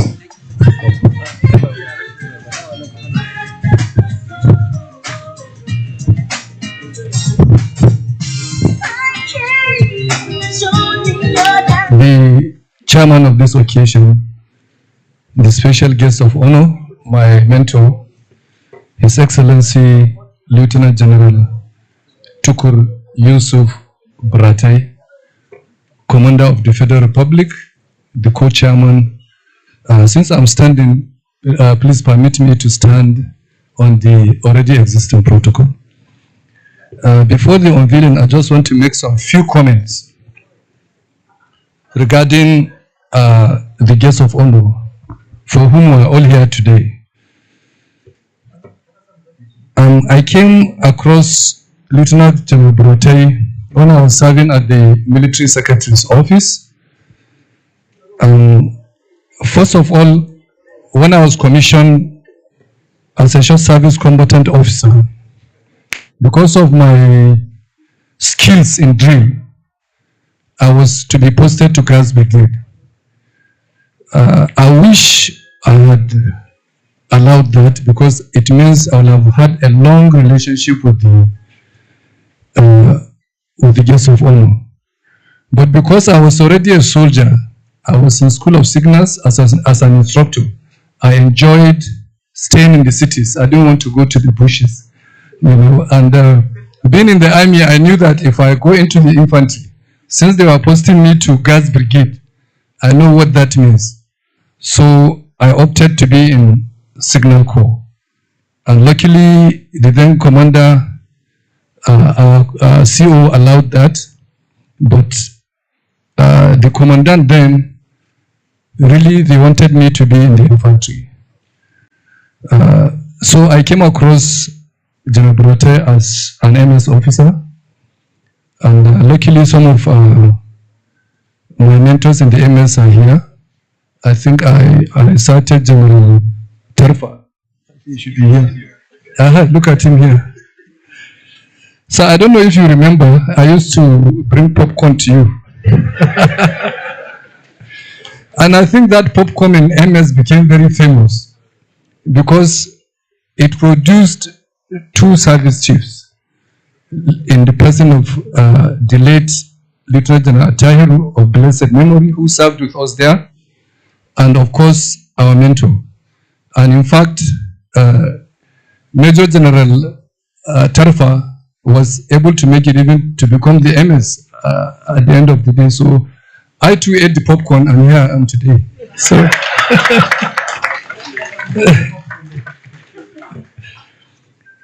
so I want to say that General BURATAI is a man of few words. He doesn't talk too much. He believes in action. I wish I had served under him because when he became the Chief of Army Staff, I was already out. But the day I saw him raising that flag, the Nigerian flag, and removing the Boko Haram flag, I felt like flying to go and meet him and tell him, I know I'm a reserve, but please, can you reinstate me? Let me come back. Because I saw how he led. It was so marvelous. He led from the front. Though I know now I've been out of the army 15 years, so I don't know whether I'm still a reserve, sir. He's a man that is full of compassion. I never knew that BURATAI could shed tears until when we were burying Lieutenant Colonel Abu Ali. I saw those tears and I knew that this was a man that was full of compassion, who loved his men, you know, who saw that this was somebody whom, because of his heroism, he promoted him while he was in the field. And here he was losing such a gallant officer. When I saw those tears, I shed tears myself. So he's a man that is full of compassion. He's a man who takes the welfare of his men a top priority. And I can testify that it's not only those in active service, even those of us who are retired, I benefited. He took me on Medivac to South Africa. I never saw him. And in fact, thank you so much, sir. I went on business class as a lieutenant colonel, you know. And when I was to be Toban as Matolin Katsina, he sent welfare to me. I went to Army headquarters and took the invitation. I didn't even see him. Gave his MA the invitation. And on that day, he told the GOC himself, came and delivered this message to me. So I want to thank you so much. That's how he has taken the welfare of his men, both in service and those that are retired. He's a man of courage. That has been mentioned already. We know what he has been able to achieve. He has been leading from the front. So this book, I want to thank you, sir, and I want to thank the person that wrote this book. We need such books. I believe this book will be of immense importance, especially to the army, where we have dearth of books. Very intelligent officers retire, and they don't write memos. I remember the late General Shehu Musa Radu of blessed memory. While he was in prison, he was encouraged to write his memos. But little did he know that he will not survive. He was saying, when I come out, I will write them. The only thing we have of him is the diary that he used during the Civil War, where he was keeping records of their advance towards Onitsha. That's the only thing. If you go to Yaradua Center, that's the only memos, except, of course, when he died, a book was written about him. So we could only pick pieces. We couldn't get the whole story. And in fact, it was his battalion that captured Onitsha. So we never got to know. Those of us who served, we went through military history. So you know that our military history is very, very shallow, especially when you talk about the Nigerian Civil War. Those who were active participants, very few of them wrote books about it. And in fact, the army itself did not get records. What about Liberia? What about Sierra Leone? What do we have about those wars that we fought and, the way we saved and liberated those countries? We don't have it in the army. So it's very important. What you have done is that you will enrich a lot of officers that are in active service and those of us that are out of service today. So I want to now talk to the young people of this country that a lot of things are missing in you. Our values, discipline, hard work, teamwork, learning from failure, continuous learning, and also mentorship. We are lucky. We have been mentored by the guest of honor, but most of you have not gotten this mentorship. I would say I'm also lucky politically because I was mentored by the late president of blessed memory, Alhaji Omar Musarado. I've been around him throughout my life. So I could say politically I have that little, mentorship from him. And of course, I've gotten a lot of mentorship from the community. I have a lot of my mentors here. So on this note, I want to unveil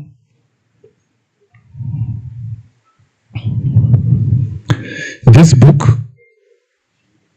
to Nigerians, Life Principles for Greatness, from the life of General TUKUR YUSUF BURATAI, retired Ambassador par excellence. Lessons for Today's Youth by M.S. Abubakar. So,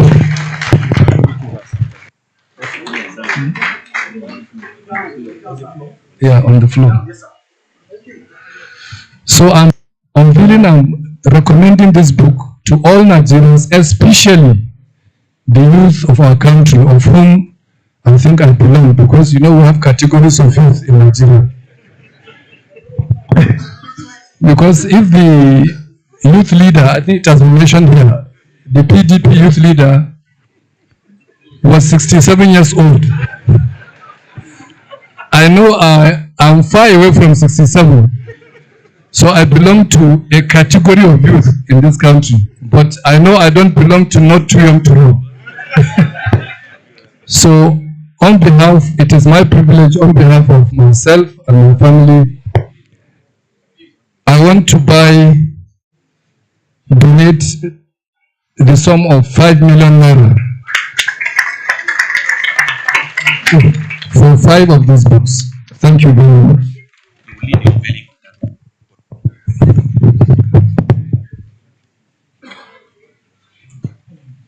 Please step forward and pick. Yes. Okay. You give. No, not this ones. Not this one. Leave those ones. Leave those ones. These ones.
Gentlemen, we have officially unveiled the most inspiring book for this year. We all know what it is titled, Life Principles for Greatness, for the life of General TUKUR YUSUF BURATAI, retired. Lessons for Today's Youth. Please give it up once again for the entire unveiling team. This was beautifully done. And I want to say in addition to the support that we got from our lead, Nam Nam Group has donated also the sum of 2 million naira for this unveiling. You may all be seated. Thank you very much. You've been wonderful, gentlemen, and I appreciate it. Incidentally, I am the only woman here. Make on a clap for me. You know it's you. Hey! Ah! Yes, sir.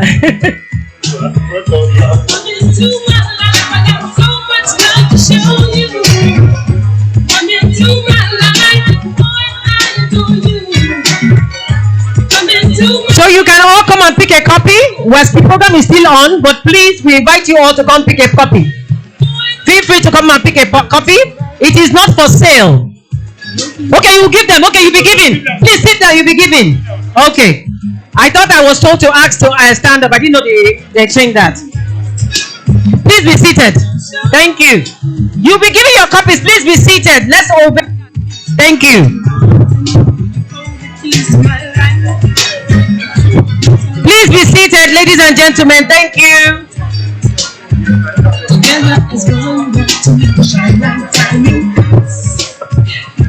If you've not gotten your copy, we'll get a copy to you. Thank you all very much. You are all wonderful. We love you being here. I mean, that's why we're all here, so that you can have the copies of the book.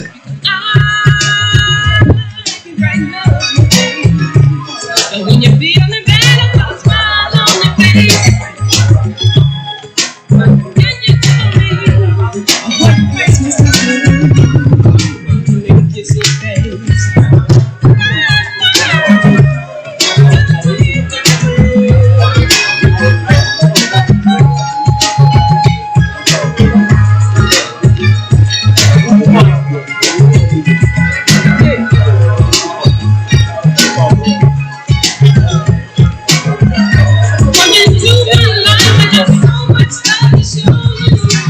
I am delighted to also announce. Oh, no.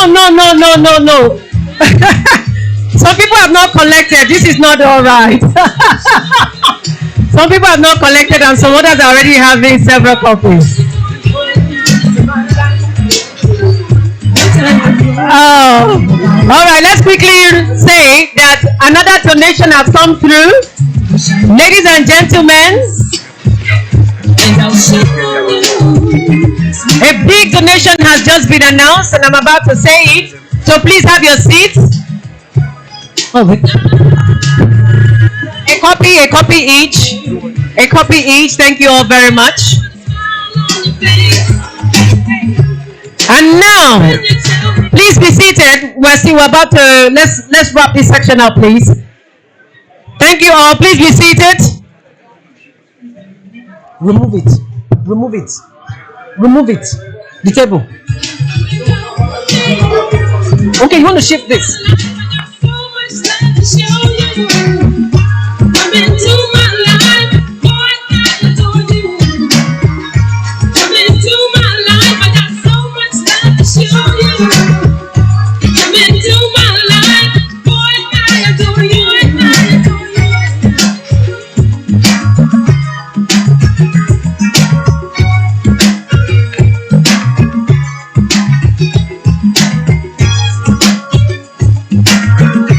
And now let me make a quick announcement. UFAM Holdings has just made a very humongous donation. Mr. Umar Ali Mustafa of UFAM Holdings has donated the sum of 10 million naira for 50 copies.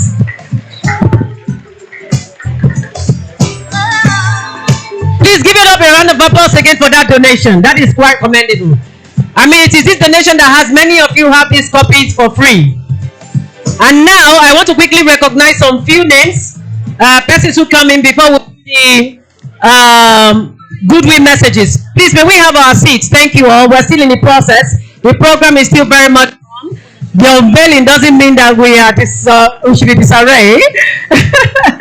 So please, let's all be seated. Thank you for going with us on that flow. Let me recognize Miss Akpabio IG, the representative of the National Librarian. Let's give it up for Miss Akpabio IG, representative of the National Librarian. I mean, we need libraries in this country. I'm sure many of you all have libraries in your home, right? Please, can we be... We would love for you to be seated, gentlemen. Can we all now be seated, please? This is important. Can we all be organized, please? Thank you. All right. She is accompanied by 2 directors from the National Library, and we thank both of them too for joining and representing the National Librarian on this very auspicious occasion. You're all wonderful people.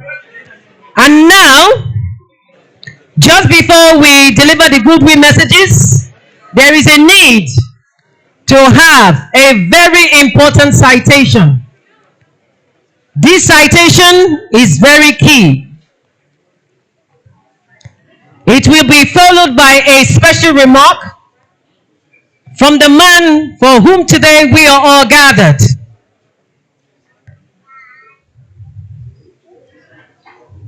Lieutenant General, retired, TUKUR BURATAI.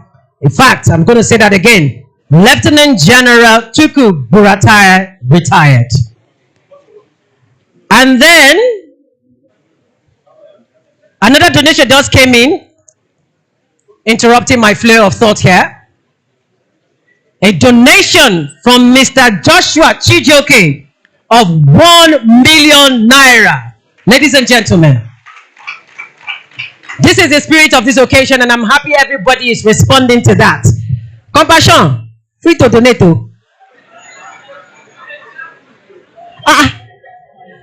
Are you saying you are not up to? Look at these guys and ladies. Don't underestimate yourself. General TUKUR BURATAI is a highly respected military leader with a distinguished background in peacekeeping and conflict resolution. He served as Nigeria's Chief of Army Staff from 2015 to 2021. And of course, he is widely recognized for his informative leadership and significant contributions to the Nigerian Army.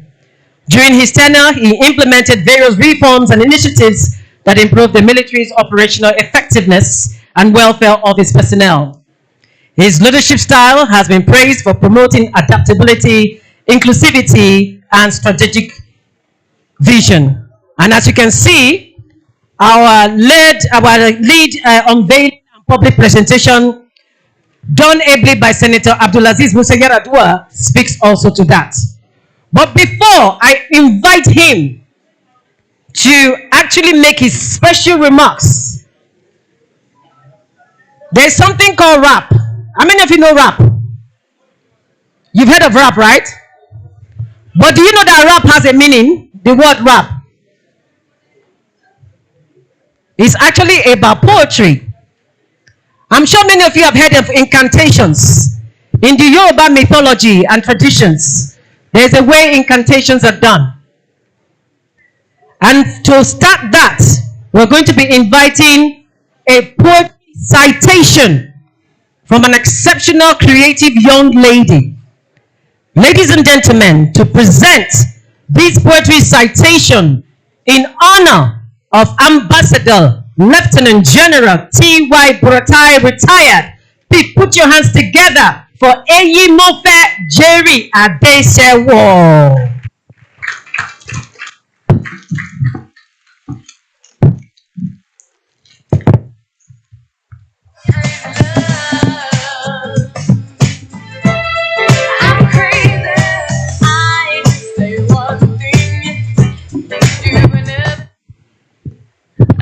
Good afternoon, distinguished ladies and gentlemen, invited guests of honor, and esteemed leaders. My name is Adetola Eyimofe Jerry Adesewo, and I am here to honor General Ambassador TUKUR YUSUF BURATAI. When I was small, my father said to me, he said, "The world waits for nobody." He said, if you want to be great, find a name that walks before you, not one that walks behind in the shadows. I didn't understand until one day I saw this man clothed in glory, in dignity, in grace. They call him BURATAI. TUKUR YUSUF BURATAI. A name that does not shout but echoes. From Sambisa to Sudan. From trenches to treaties. From battlefield to diplomatic calms. I googled his name and guess what I found? He was not just a soldier, but a system.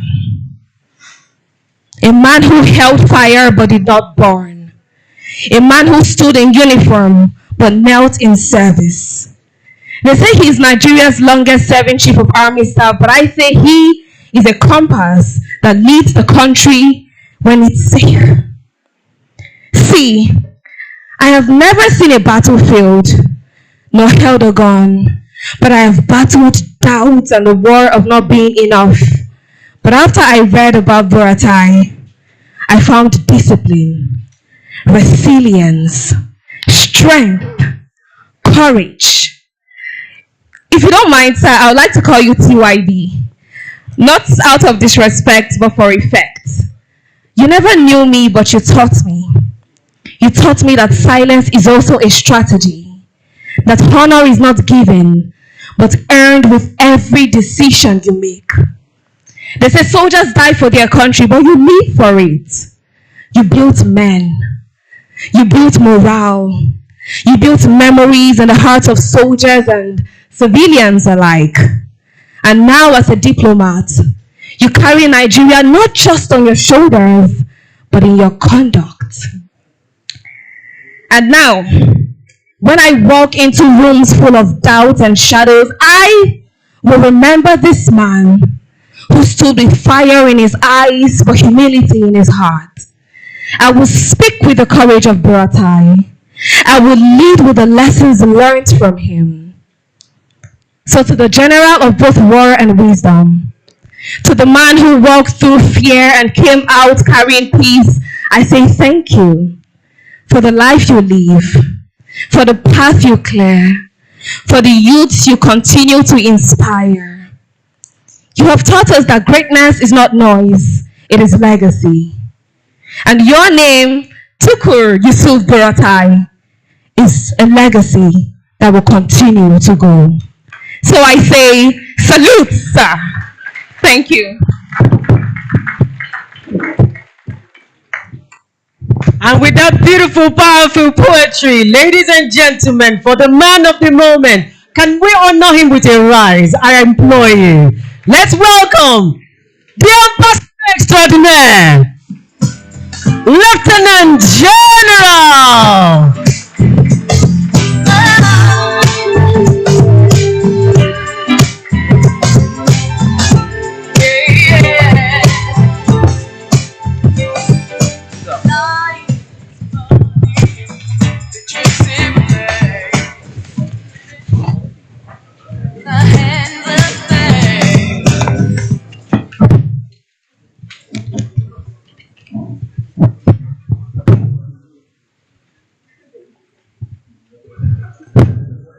أعوذ بالله من الشيطان الرجيم بسم الله الرحمن الرحيم. Just few seconds, I was wondering how will I start, but I quickly remembered I'm giving the glory to Almighty Allah, who has made us to gather today here. And this gathering, I believe, did not just start a few weeks, several years back, probably 6, 7, 8 years, especially in 2015 when I was appointed the Chief of Army Staff.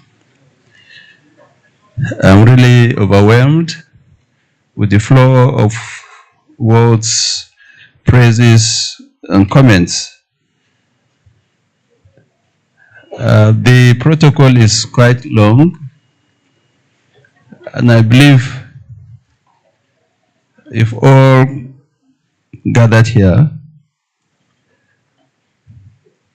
because of our country, Nigeria, because we believe, and you believe, in the greatness and oneness of our dear country. And I can see the array of personalities that have gathered today. But I must start with the protocol. I would like you to permit me to just run through the few names that are here, which I would like to appreciate everybody. But I would like to start in no particular order.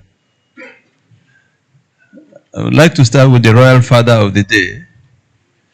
I know this is a unique occasion where we have two chairmen. I've never attended any function that have two chairmen, chairman and a co-chair.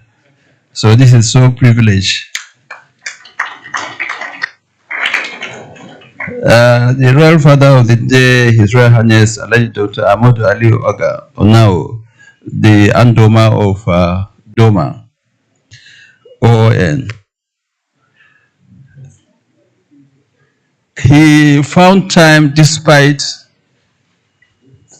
the grief that he has been nursing in the past 1 month or thereabout. I'm really humbled. Thank you for honoring this invitation and being here personally. He lost his daughter, his dear daughter,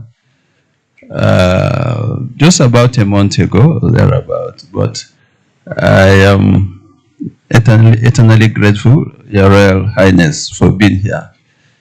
May Almighty Allah grant her Al-Jannatul Firdaus. The chairman of the occasion, Ambassador Yusuf Maman, he was 36 years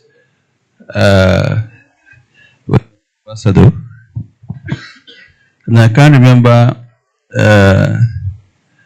I think that time I was 34 or 35 years, slightly. No, I was less than that. Sorry, minus 6.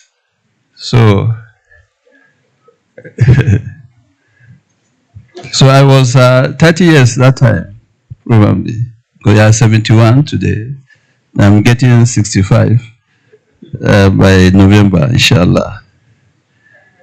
The co-chair, a good friend, Lieutenant General Lamidi Adewoshu, retired, the former COPP, former commander, multinational joint task force, and of course, GOC 7th Division, Nigerian Army, who dealt with the Boko Haram insurgency. He had been one of my frontmen who has really took to my directives and pushed, for the success we achieved that period. It requires just motivation and the right directive and getting the right people to do the job. I think that is an element of leadership. I must acknowledge also the chief presenter, Senator Abdulaziz Yaradua, Chairman, Senate Committee on the Nigerian Army. You're very much welcome. I think one of the closest times, apart from the one you mentioned in MS, was when I was a colonel and you were in admin. One day I just bumped into your office and saw you. I said, come, who is this? Why are you hiding here?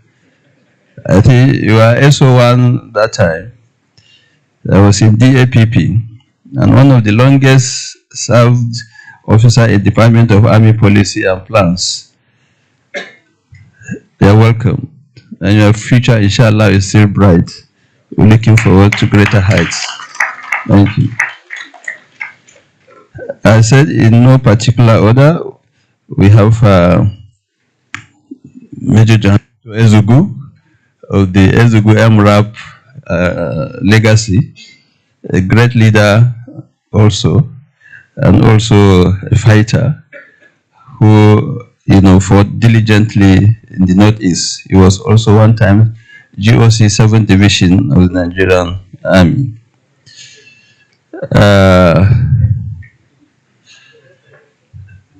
And he was also, as was introduced, former Director General, Defense Industry Corporation of Nigeria. My very good friend, His Royal Majesty King Leno Zaro from River State. We appreciate you. My very powerful traditional ruler from LMA, Impero Jeti Impe. You're welcome. We served together. I served when, I came across him during the period I served as brigade commander in 2 Brigade in Port Harcourt. And since then, he has always been interested in what's happening to me. A very great motivator. Let me also acknowledge the representative of the CDS, General CG Musa, Commodore Emi Adetunji, and of course, the representative of Chief of Army Staff, Major General Fadairo. They are all welcome. And we have the representative of the Commandant's Nigerian Defense Academy, Commander Sabo Tanko Langa. We have 2 personalities here who is representing the Emir of Zauzau, Alhaji Mustafa Sani Maduk, who is the Madugon Zauzau. He is here. We are pleased to have you. And also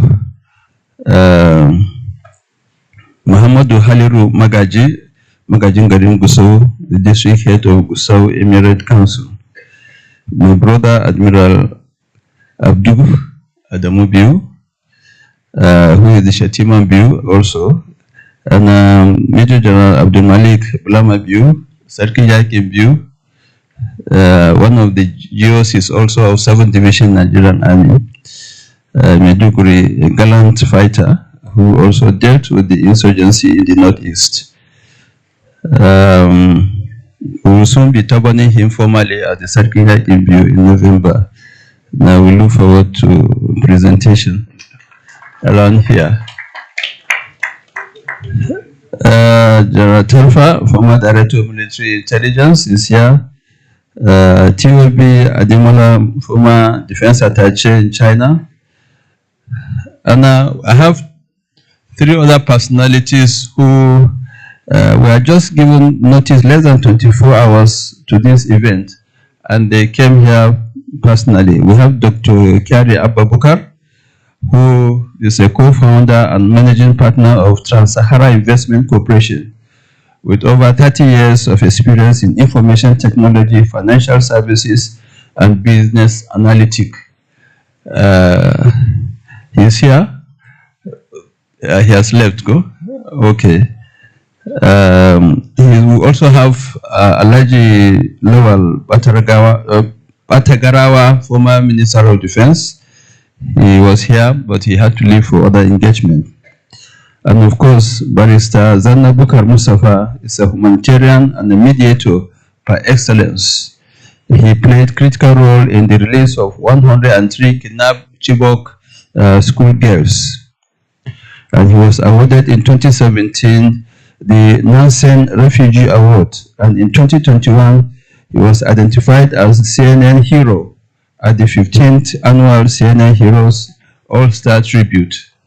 We are glad they attended. And of course, we have the former Co-Marshal General of the Federal Safety Corps, Laji Dauda Alebiu, being with us. Appreciate you for coming. Close with him is AVM Joseph Malgui, my brother. And of course, my childhood friend, Dr. Manzo Ahmed. Please permit me, it's very important I mention this. Dr. Manzo Ahmed, childhood friend, we finished Potoskum Teachers College together, and went and met also at University of Maiduguri and graduated the same history. Alhaji Usman Namnam, MDCO Namnam Petroleum, and we have Major MU Mukhtar, retired, former defense attaché, defense advisor to Nigeria in Islamabad, and was director of procurement Army headquarters. And of course, we have Alhaji Mustafa, Umar Ali Mustafa, the group chief executive of UFAM Holdings. My senior brother is the head of our family, Alhaji Ibrahim Yusuf BURATAI, retired correctional service officer. He is the head of the BURATAI family now. And of course, Ambassador BURATAI, Colonel Haruna Idris Zaria, retired. Welcome. My eldest son, Captain TUKUR BURATAI Jr. is also here with us with his friends. Came with his friends. We're glad you are here. We have Sultan Abubakar. He's here all the way from Maiduguri. We appreciate you. I must acknowledge, I have not seen her. I've never seen her before. But she's here with her husband, Mrs. L. Usman. Are you here or you have gone back? All right. So thank you very much for coming. And we have representative from the TY BURATAI Golf and Country Club. They are also here, led by one Jumai. You're welcome. I would like to tell you a story, and I like the quietness. I appreciate you. Please, if I don't mention your name, know that you are deep in my mind, and I appreciate you. I've not forgotten the writer.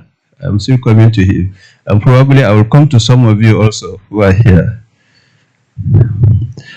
I'll tell you a story how I almost left the Nigerian Defense Academy. And it was just one word that made me to stay back and say I must see to the end. Whatever that is the problem, I will see it.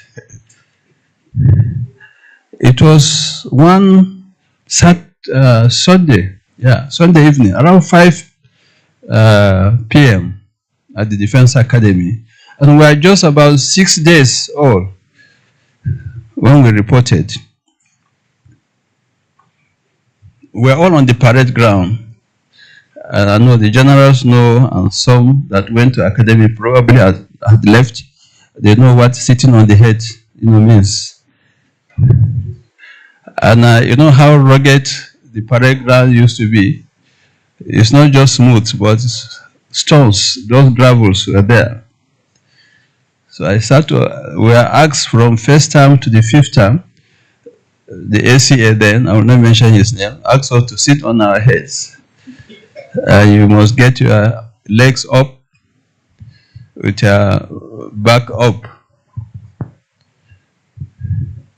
So the pain that I felt, and I had in it occurred to me that how is it possible that even the second to the most senior cadets will do this? So does it mean that from first term up to fifth term, I will continue to be sitting on my head? That's the quick, thought that came into me. I said, no, I cannot enjoy it. As soon as we leave this parade ground, I will just go to my room, pack my bag, and go back to Maiduguri. I was at the Bokops, Borno College of Basic Studies. I was doing my prelim. I was in Basic 1. So I said I will go back there and continue my study instead of coming to the academy and be having this type of punishment. We call it putti. We don't call it punishment. So I had made up my mind. Nothing will stop me. I will just go and pack my bag and go home. I remembered how nice it was in Bokovs. It was a triangular movement from my hostel in the morning to the cafeteria for breakfast.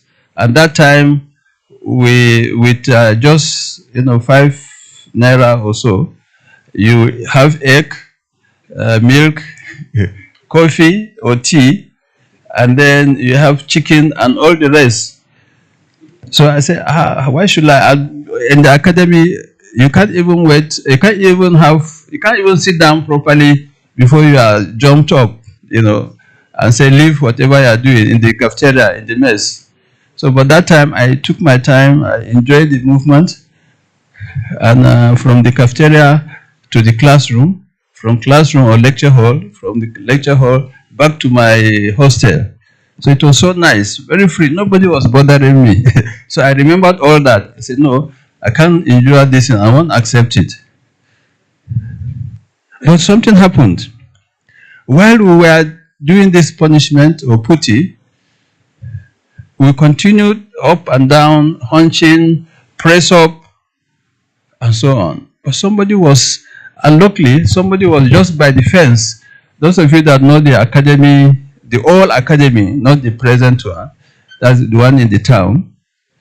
There is this fence that a road passes from the academy gate through the back to the equitation and then back to Kurmimashi.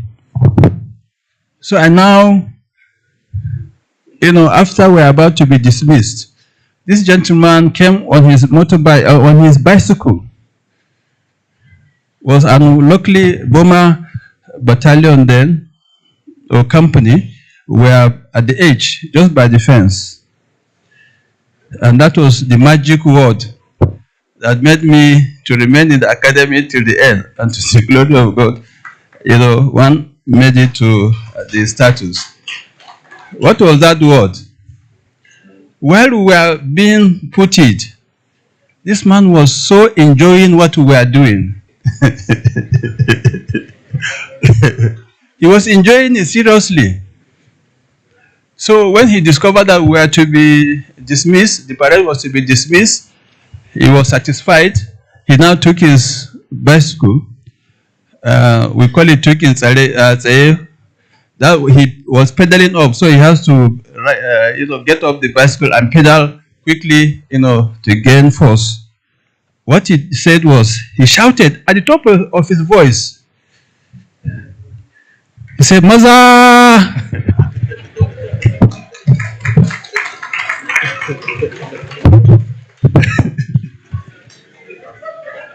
He said, "Man!" I just look at his side. I said, "This man, does he know what we have suffering?" And that was the magic word. I said, "Is that what is going to be? If I go back home, now they will say I'm not."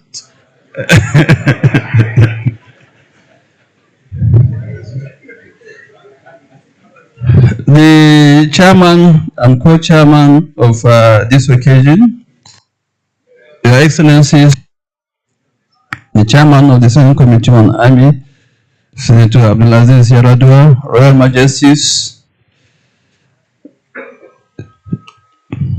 very senior retired and serving military officers, members of the academia, distinguished guests, ladies and gentlemen, and of course, gentlemen of the press.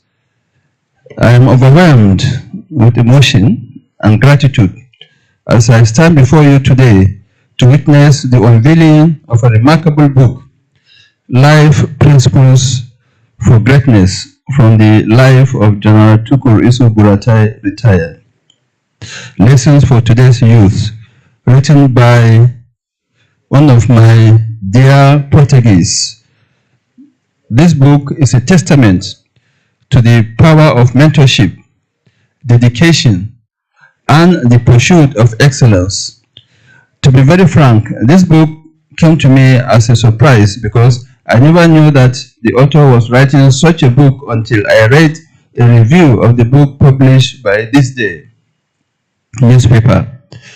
I'm deeply touched by the time, effort, and thoughtfulness you've invested in capturing my life's journey and principles.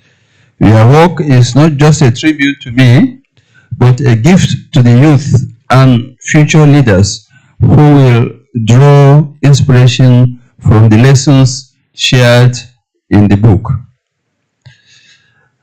Before I continue, let me make this very clear. The key word there that has been captured and has been mentioned is the word greatness.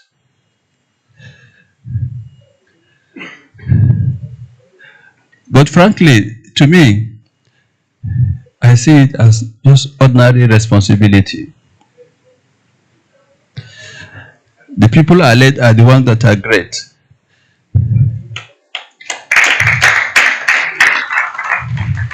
Just the ability to bring all those ideas that have been given to me and advised, and I channel it to the right way. And we achieve the result. General Adeoshun is one typical example. General Victor Ezugu is one. And General Malik Blamabi and Fadaro and Co. All of them have contributed. So, as youth, just be yourself. Be yourself and you'll see the results. Some will call it greatness or leadership.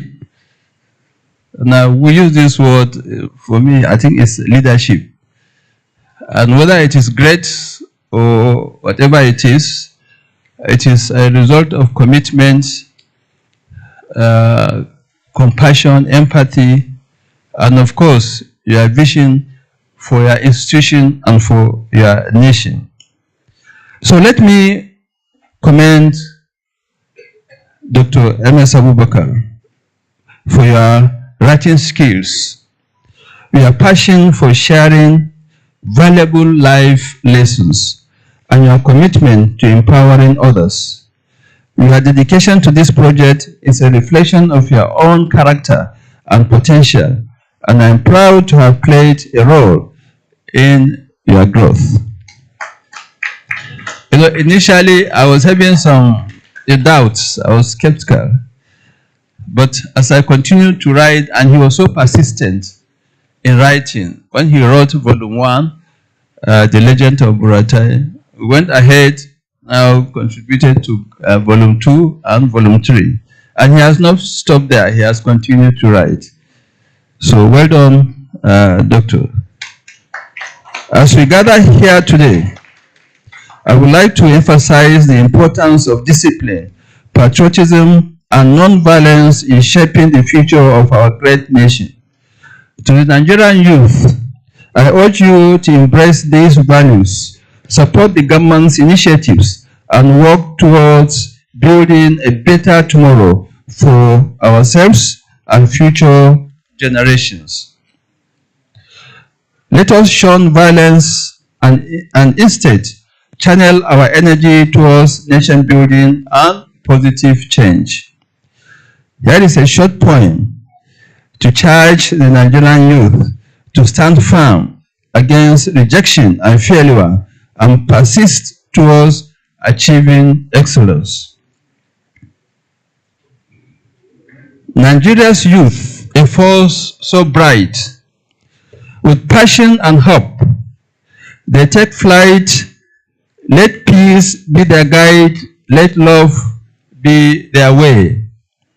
As they shape the future day by day, with hearts full of fire and minds so bold, they can build a nation where peace unfolds. Let their voices rise, let their actions speak. For a Nigeria where peace, love, and hope seek. May their dreams be big, may their hearts be light, as they walk towards peace, morning, noon, and night. End of poem. To everyone gathered here, I invite you to embrace this book as a source of inspiration and guidance. May its message resonate with you, and may it inspire a new generation of leaders to strive for greatness. At this moment, I would like to extend my gratitude to the chairman and co-chairman, as well as to the royal fathers who traveled from far and wide to honor this occasion. Special thanks to His Royal Highness, the Andoma of Doma, Alhaji Amadu Onaho Oga, King Sir Dr. Lenu, and King Emperor Mpe, amongst others. I also appreciate the friends and well-wishers who journeyed from Kano, Borno, Lagos, Kaduna, Sokoto, Gusau, Port Harcourt, and all other countries, including Lagos and Maiduguri.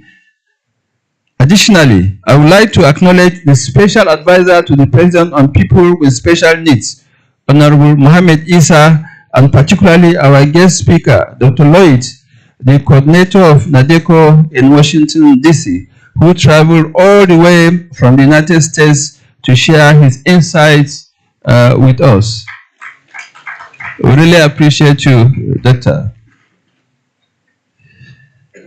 You know, in those days, when everybody was really helter-skelter, especially after the unfortunate June 12 annulment, that was the height of NADECO activity. But we are glad things have normalized, and the biography of autobiography of IBB is out, and things have been made clear. Let me also acknowledge there were some personalities here who were to perform. I know Fatih Niger is here with her team, and also Mariam Malia with her husband here to perform.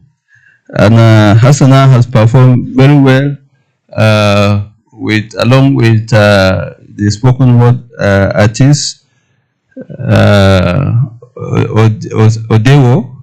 I think they spoke very well. I appreciate it. I was moved to emotions, you know. I was really moved with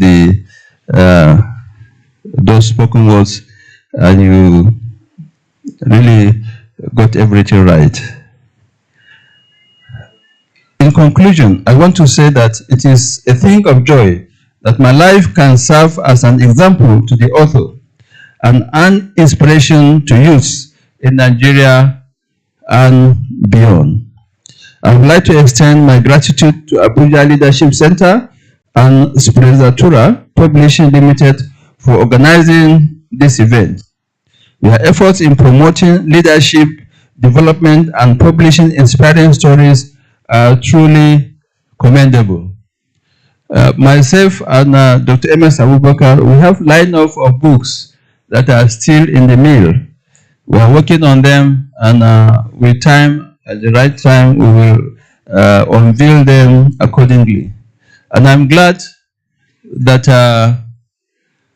this occasion is just presentation, and his humanitarian gesture, and of course, his philanthropy, you know, is something unique. Most personalities, if they're invited for such book launching, people will be scared. How much will I present? How much will I give? But here is voluntary. You can take it. Somebody has already paid for you, and some have bought it already and paid in advance. So I want to appreciate you for donating to this cause, for donating for humanity, donating for leadership excellence for our country. And I believe once this book is read by the youth, my children, my grandchildren have already read the book, and they were asking so many questions. And I believe more questions will be asked, and you'll be ready to answer this question. Please pick one book for your child or your children, as case may be. Um, one thing before I take my seat, we must mentor our children right from the beginning. We cannot blame any generation because I was reading just before I came in, one proprietor was lamenting on the decay of our society, and he's blaming everybody but himself. So if we allow our children to be misguided by external influence, especially the social media and the uncontrolled use of the phones, the smartphones and so on, that is where the influence starts, and that's where the decay starts, especially in this generation. So we have a lot to do. I remember as we were growing up in Meduguri, like Mr. Ward, I always be amongst my friends. My senior brother is here. If we are going out, I was the youngest, I was the smallest amongst them, but my contemporaries, if we are going, they will drive all, but they will allow me to join them. They say, this TUKUR is not always talking, he's good, let him follow us. But they will drive all the other boys alone, So humility is key, very, very important, very, very important. And we must mentor the young ones and make sure that we put eyes or an eye on each and every child, what he does and what he wants, and he be corrected. They ask a lot of questions in their minds, and allow them to come out and ask them and answer their response to their queries. So once again, I want to most sincerely thank you. I'm humbled. I'm very grateful. Thank you for being here. And this is not a political gathering, and purely academic and also social and family issue. So we want to thank you for being here, Your Royal Highness, Your Royal Majesties. We thank you for this honor. May Almighty Allah take you back home safely. And all of you also wish you safe journey back to your respective homes. Assalamu alaikum.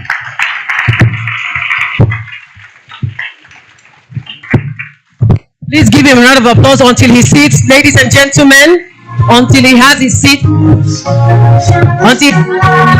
Ladies and gentlemen, thank you so very much.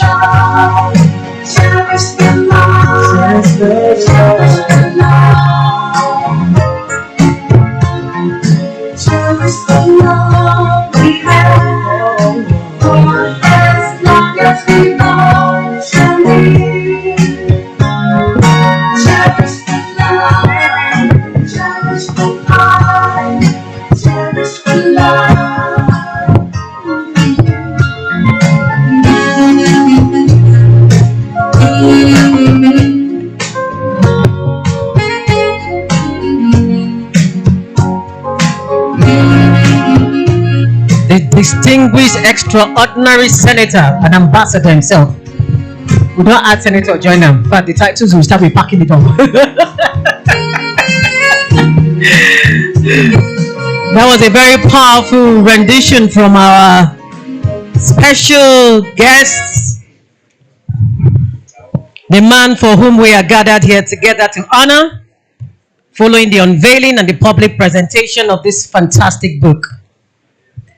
I remember that the members of His Royal Majesty, the Ndoma of Doma, have been here. I want to recognize them quickly. Honorable Zubairu Abdullahi Wali Ndoma, Alhaji Saidu Abubakar Gado Da Masum Doma, and Alhaji Musa Jafaru Magi Dadiri Doma as well. That was an oversight. I just got to know about it. So, gentlemen, we honor you for being here with all of us. Thank you so very much. And quickly, there's going to be a goodwill message. But in order to put us in the mood to really sink in and assimilate what our distinguished Ambassador, Lieutenant General TUKUR BURATAI retired has just completed. We're going to have a final short performances before the goodwill messages that will be like a minute long from everybody who are going to speak. We'll give you a minute, please, so that we can wrap this all up. I want us to have another fantastic performance to honor our man of the moment.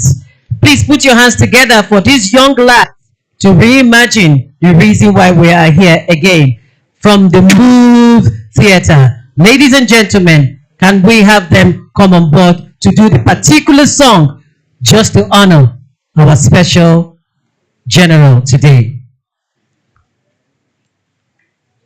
It was a popular demand that you guys come back to be here to perform this.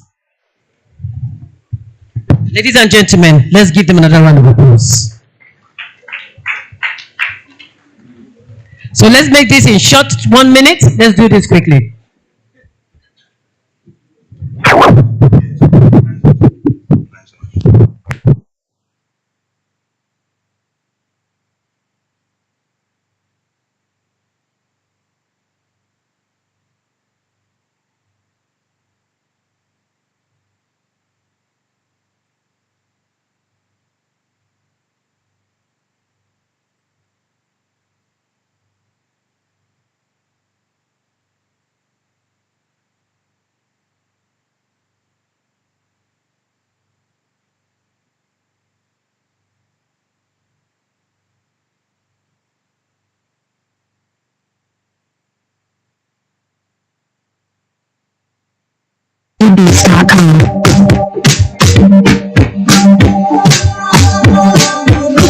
Sweet in the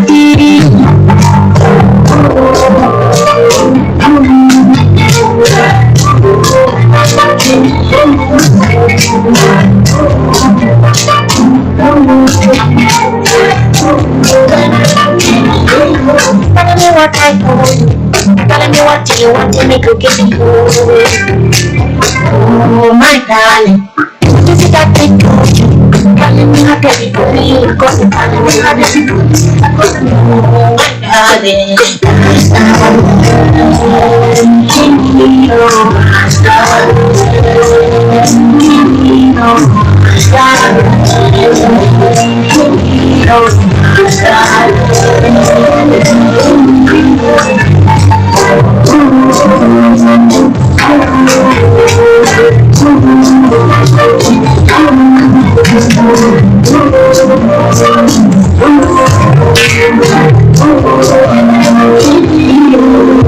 it's a pain, it's a pain, the girl with the weed, the girl with the anything I can feel, I'm just people to joy, you don't got love. She got a real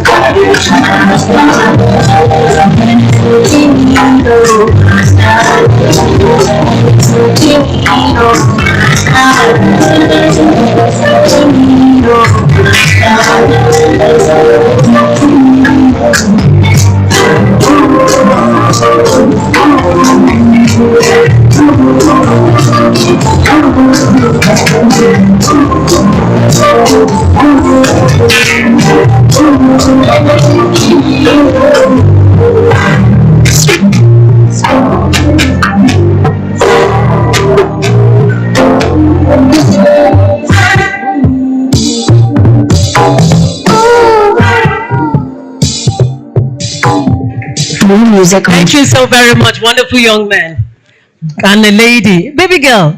Oh, this is so nice. See how smart you are, a little pumpkin. And now we will go to our goodwill messages, ladies and gentlemen. Please, I would like to call on the representatives of the various persons who will be delivering the goodwill messages. We're about to wrap this all up now, and we can't wait for them to give their goodwill because this is part of the whole program. Please, may I have on the category of goodwill messages to be delivered, may I have the representative of the Chief of Defense Staff. Please, when you come here, you will introduce yourself. You've got 1 minute to make that goodwill message. Please put your hands together for the representative of the Chief of Defense Staff.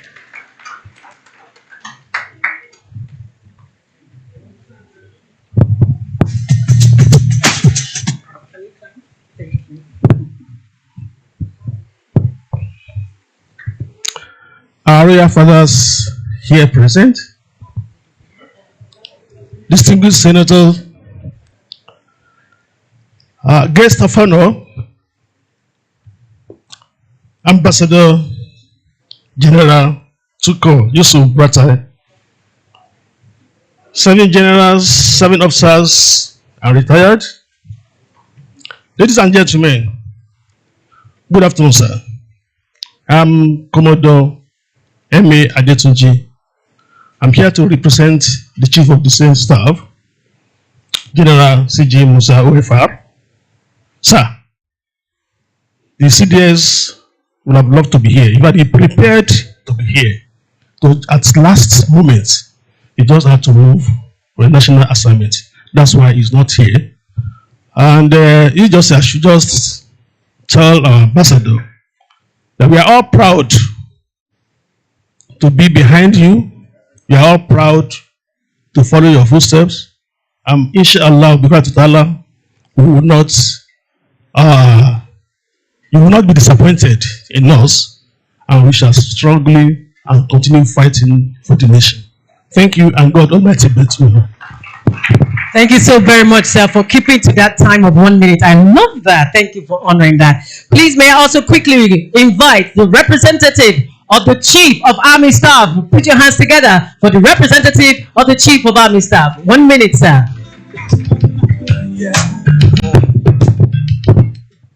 The special guest of honor for today's event, royal fathers here present, distinguished invited ladies and gentlemen, the distinguished senator, senior retired colleagues, and Major General O.A. Fadaru from the Army Headquarters Department of Civil Military Affairs, representing the Chief of Army Staff, Lieutenant General Olufemi Olatunbosun Oluyede, Nigerian Army Medal. He would have loved to be here, but he's out of station on exigence of duty. A great honor and privilege to be here today and to say one or two words about Lieutenant General T.Y. Buratai. Somebody already mentioned that at times silence is golden, and this is what Oga portrayed to all of us when he was in service. At times, during the COAS Ops briefing on every Monday morning, when things were not going according to plan, especially in the field, you will see him so angry with all of us, but he will not talk. Then at times, he will just jump up. Then we, the staff officer, then within us, we know that we have to happen with all of us. Then we will now talk to ourselves as a what can we do? We start planning the operation again, and then send message to the people in the field. Then the coming Monday again, then by that time everything will have gone according to plan. There will be reports, good reports from the field. Then you see him walking in again and laughing at all of us from the door. He will start stroking everybody one by one. Then you know that yes, the general, the COAS is happening this morning. So it continues like that. And for us having under him then, we did not even want to do anything contrary to his instruction or to even go against his directives. I'm a living witness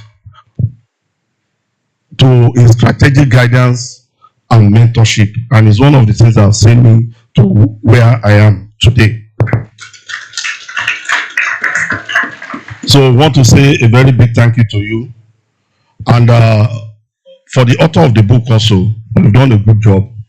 We've reviewed the book, we've seen it, and it will become a very good resource material in the Nigerian Army Library. And at the end of the day, we're going to circulate it around our training institutions and our school and such. And I've been instructed to come back with almost about 100 copies of the book. Thank you very much, and God bless you. Thank you very much for that support. We appreciate it. And so for all of those who would also like to support, if you want to quietly meet the team, yes, please feel free to meet Omoba Jerry. And if you have schools you want the donations to go directly to as well, and you want to specifically donate the book, donate the funds for the book, and then want the team to take the books to the school that you have in mind, we will be delighted to oblige you. So it's open for all of us. Let's be part of this history making. And let me quickly invite the next person for the quick one on the goodwill messages. May we invite Major General A.K. Ibrahim, the Commandant, Nigerian Defense Academy, NDA, represented by Commodore Tanko Lengaya. You got 1 minute, sir.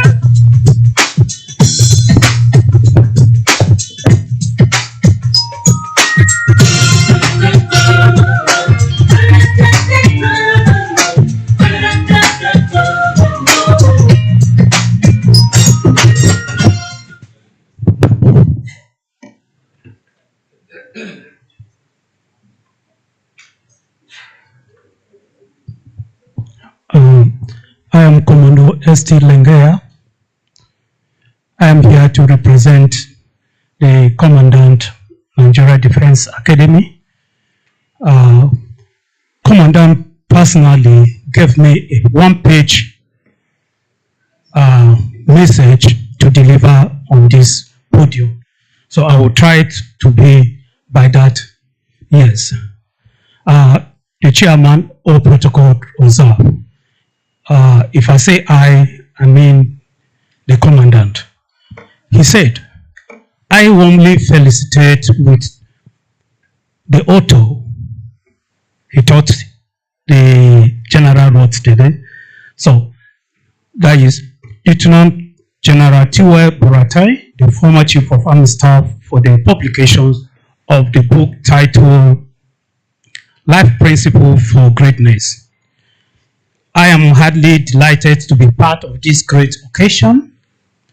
I applaud the retired general on the richness and the insightful knowledge of the book channeled towards developing personal growth and development, which serve as a lesson for both youths and elders that will further want to enrich their experiences. The author is a seasoned professional, soldier, and educationalist who over the years has contributed immensely in the armed forces of Nigeria in areas of warfare, military science, technology, as well as fight against insurgency in safeguarding the territorial integrity of this nation.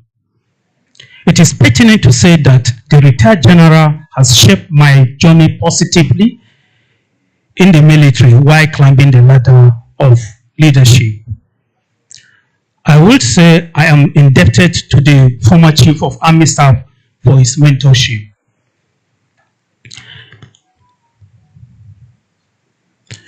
Guidance and direction, and also this book will go a long way in enhancing leadership principles and operational effectiveness of our officers, soldiers, civilian staffs, and cadets of Nigerian Defense Academy.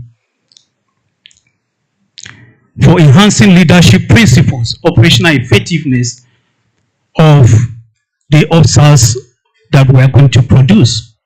Furthermore, the establishment of Nigerian Army University Bill is, while in service, a statement of your wavering efforts towards the development of education in Nigeria and the armed forces in particular. Also, history is replete with generals who gave subordinate commanders tasks and asked for the result the way and manner. But the celebrant, in contrast, gave tasks and provided means and the ways to achieve his task. Sir, you are different from all generals.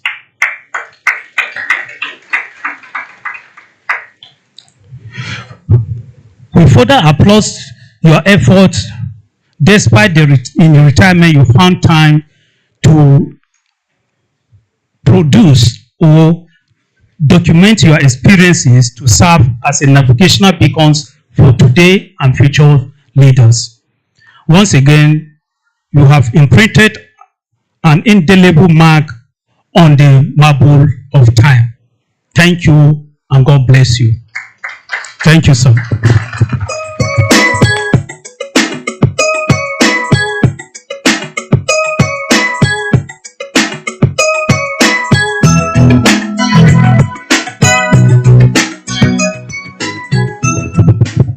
Commandant said I should pick 5 copies of this book at the price of 500,000. Oh, thank you so very much. We appreciate the contribution support. That's how we should love books and promote them. And now, ladies and gentlemen, may I invite to the platform General Victor Ezugu, retired, to give his goodwill messages. Ladies and gentlemen, give it up for him, please. Thank you.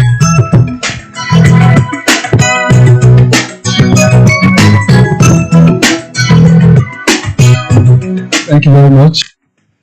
Our dear Lieutenant General TUKUR YUSUF BURATAI, the chairman of the occasion, our royal fathers, the author, and everybody here. To my seniors, I say, good afternoon, sir. To my juniors, I collect your own.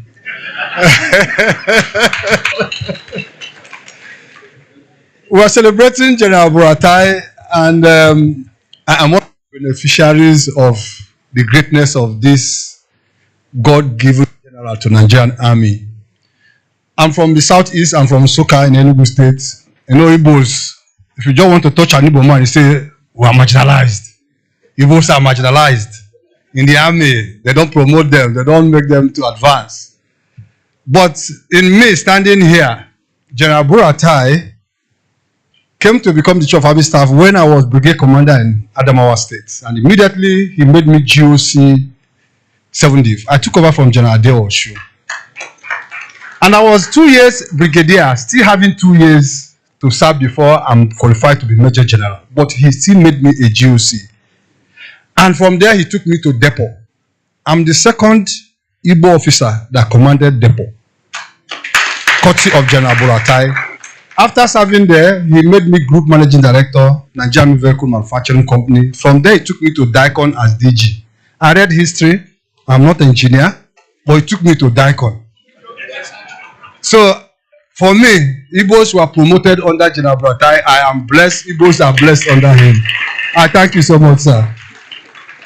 Then, we all celebrate him. We'll continue to celebrate him in his lifetime, and God will make him to live long because he touched a lot of us. See, all of us. Everybody, let me tell you the truth. Even in the next 10 years, there is no officer that will command the army that General BURATAI did not mentor. In the next 10 years to come. So, sir, we are very proud of you, sir. To Dr. Abubakar, you are our man. You're always there. We can't write, but you can write for us. We appreciate you, Thomas. Thank you so much, and God bless. We love that. I like that context. That was beautiful. One Nigeria.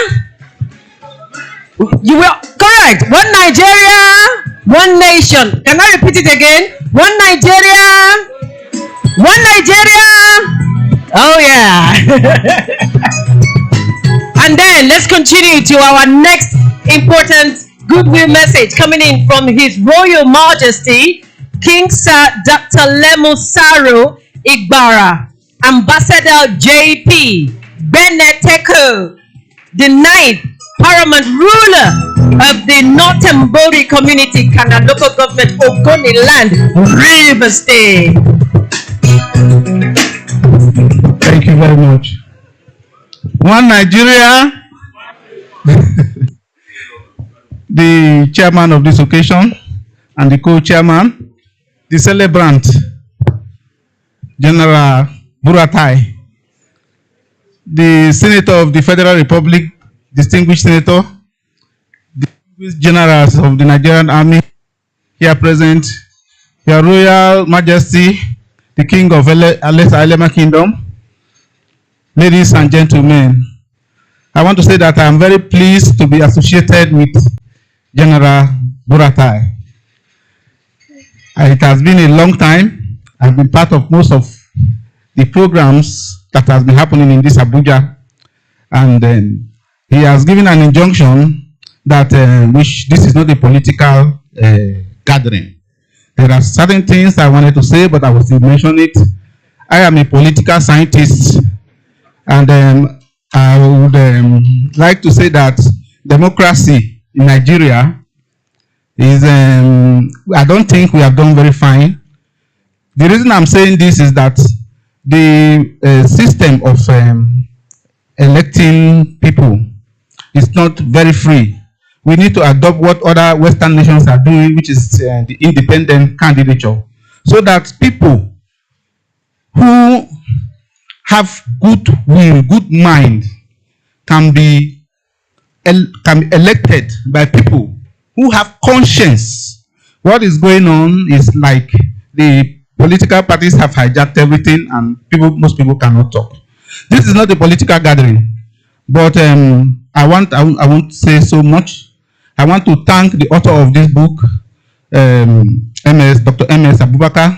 Thank you very much for what you are doing. I am aware of the legend of BURATAI, and this one again. Thank you very much. I wish each and every one of us here a very safe trip as we go back. Thank you. Then finally, I will go to support the. They say it's not launching, right? Support, okay, with the sum of 500,000. Thank you. Thank you so much, sir. We appreciate that, Your High Royal Majesty. You have represented our river states. You have, and I'm proud. And then quickly, let us invite our royal father of the day. Sir, I've been watching you. You have a hidden smile. It's a beautiful smile. And I can't wait to hear what your goodwill message will be. Ladies and gentlemen, please put your hands together. It's our father now. This is how I talk to my father too. Hey!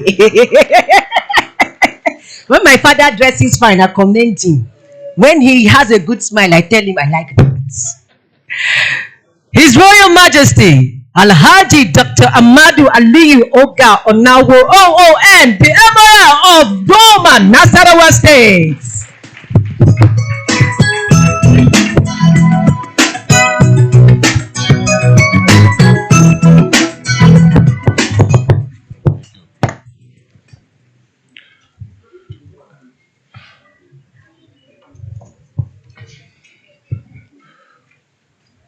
Let me start by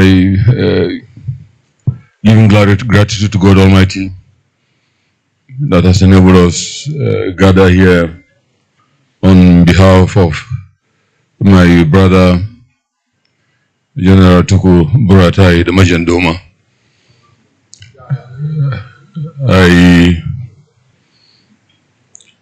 will stand on the protocol established, but it will be unfair not to place on record the presence of my brothers from River State. I like the last words of Dr. Lloyd before he left the stage. Let me learn not to fracture the protocol by recognizing the chairman of the occasion and the co-chair and our distinguished, accomplished generals. The General BURATAI rightfully and humbly recognized as the real great ones that have made a success of the days he had the responsibility to serve this nation. I am here especially for two reasons. My late daughter, Barrister Fatima, who was running up her PhD before she died in law, was a fan of General BURATAI when he visited our family in Doma. She left Abuja, went to make sure she prepared the meal we hosted him with. And I'm happy she recognized those whose lives have impacted positively in saving Nigeria at a very difficult time. General, amidst all the circumstances we found ourselves, I thought I must recognize your impactful humility. I must appreciate your outstanding accomplishment as a professional. I must place on record my thoughts on the fact that you came in when Nigeria was most exposed to threat of almost national collapse. General, you had an opportunity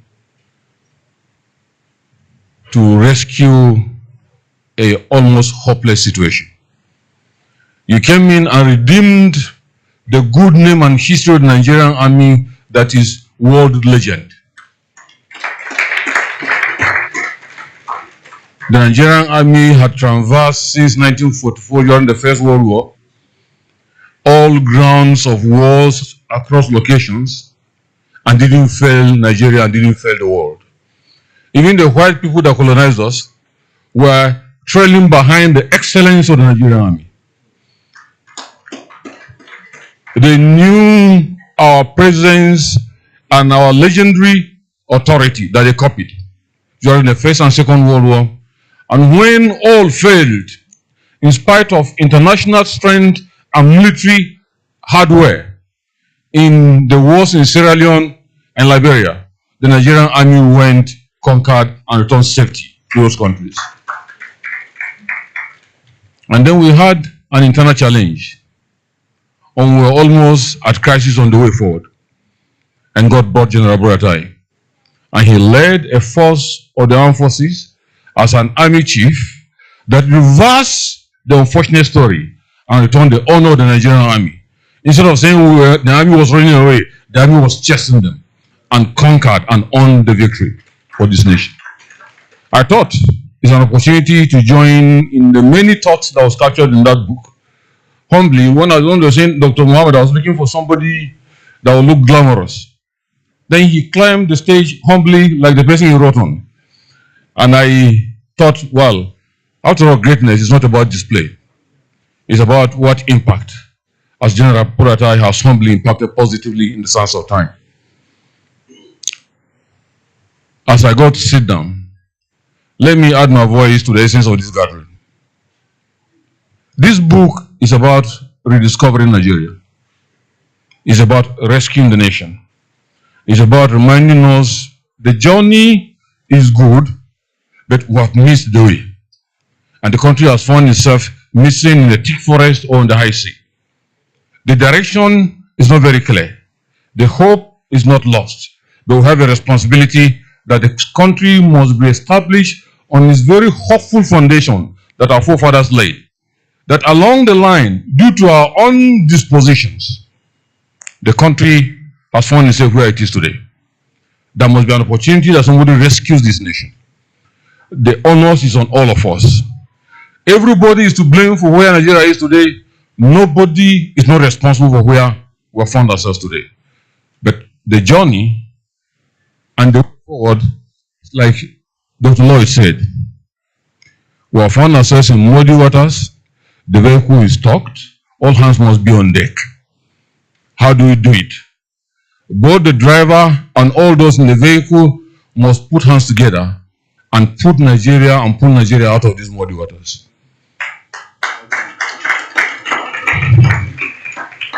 Politics is just an idea of some people's perspective on how we can make a situation better. It is not the exact excellent option. Which means, whatever your party, whatever your interest, if there's no Nigeria, you'll have no platform to demonstrate your excellence. So the most important thing now is how Nigerians will save Nigeria, irrespective of party, irrespective of tribe, irrespective of religion. Tinubu has been brought by God's will. He can only do as best as he can within the time frame God has ordained for him. Beyond him, other people will come. If we don't lay a foundation that this country is established on an honest, changed mindset, there won't be a future for this country. And where does it start from? The old, the young, the rich, the poor, the army, the armed forces, the civilians, and the palaces. Across churches and mosques, we must all change our mindset. Nigerians are among the most disciplined persons in the world, outside Nigeria. If you go to any country in the world, the first person that will join a queue is Nigerian. The first person that will obey the law of that land is a Nigerian. Among the best brains you find in this world are Nigerians. But our excellence is more to the advantage of the people that didn't know our background and didn't sponsor our education and didn't know the expenses our nation and the government has invested in us to make us so good. The ones who come back to Nigeria. Before the plane lands at the airport, we remember our tribes. We remember our religion. We remember the fact that the priority is not building the nation. The priority is building myself. And no matter how much I'll access to the detriment of the nation and everybody, that is my priority. That is not how great nations in the world are built. That is not how our forefathers built this nation. They made sacrifices that has benefited all of us today. At least when I went to the university, with a meal ticket of just 5 kobo, I was able to feed. In a cafeteria where there was chicken, there was salad, there was tea or coffee, the preference is mine. 5 kobo. One small meal ticket. But before I finished that university, we lost it. That was the point and the turning point where things started changing. And where did it come from? Our peasants. We lost national pride and priority. We lost nation building, and as patriots or nationalists, we started thinking of me and I and mine. And here we are today. Most of the young people of the age of 25 down, past 30, when they hear some of these things, they wonder whether it's the same country we're talking about. And those of us who are the beneficiaries of all this selfless past leadership that has made this country so great are the architects of where Nigeria is today. Are we fair to the future of this country and coming generations? Those of us of 50 years and above were already finishing. None of us might repeat the age again. But what do you want to leave behind for these young people coming? Is it a Nigeria that we met, benefited from, and has turned us into what we are today? Or a Nigeria that we have created, and we are living in hopelessness, and hate, and lack of brotherhood, and lack of national pride and nation building? What do you want to leave behind for future generations? I'm sure that's the essence of this work.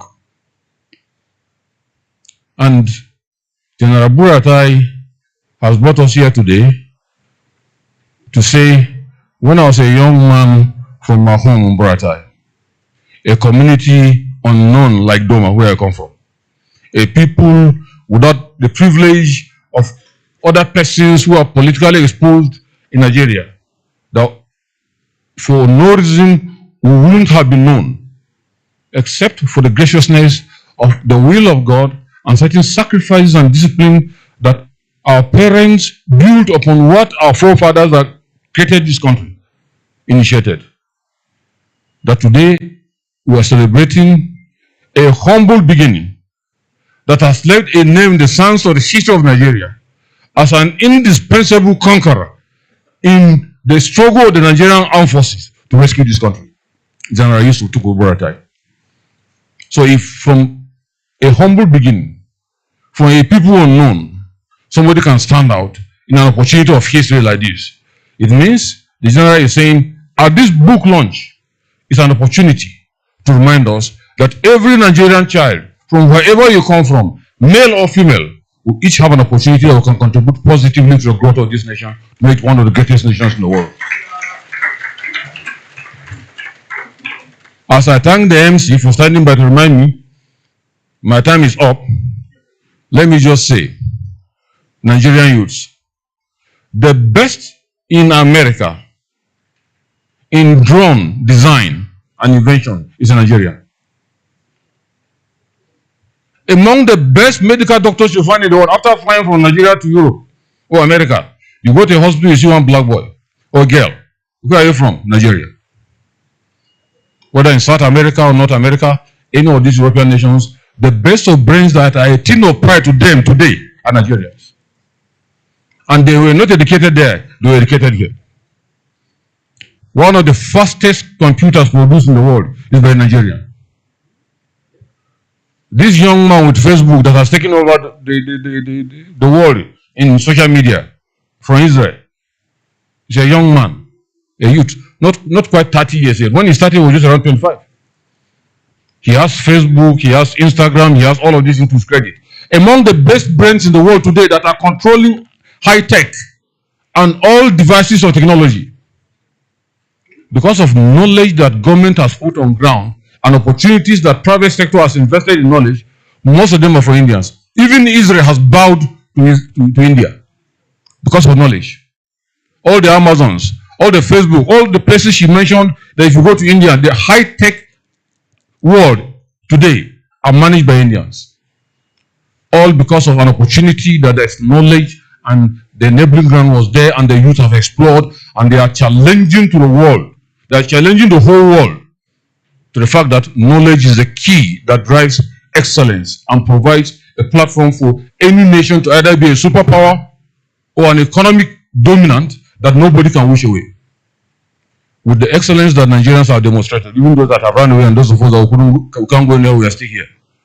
If we change our mindset and make Nigeria a priority, Nigeria will be one of the greatest nations in the world. May Allah bless this intention and may Nigerians be greater. Thank you. Our distinguished royal father of the day is Royal Majesty Alhaji Dr. Amadu Aliyu Oga Onawo OON Amaya of Doma, Nasarawa State. He has spoken extensively. Nigeria, one nation, gifted people, sound exceptional.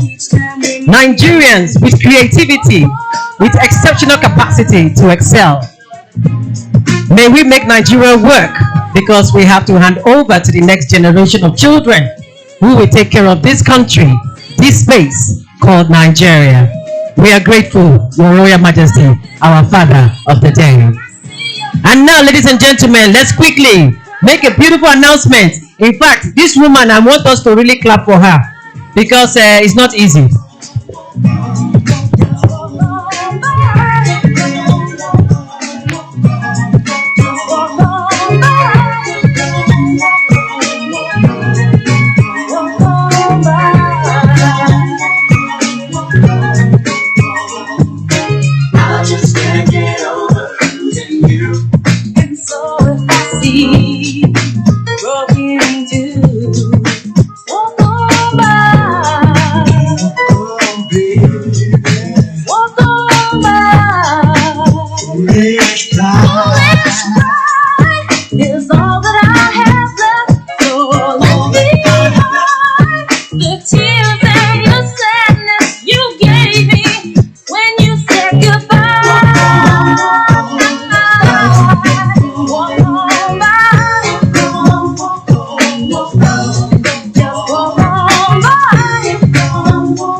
Guess it's kind of hard for you to believe right now.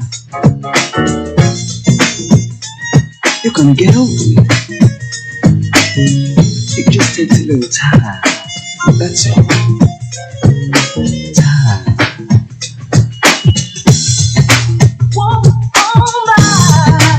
Hey, thank you very much for that very beautiful rounding up, because that was the most powerful goodwill message. And that's on the note on which we will end all goodwill messages.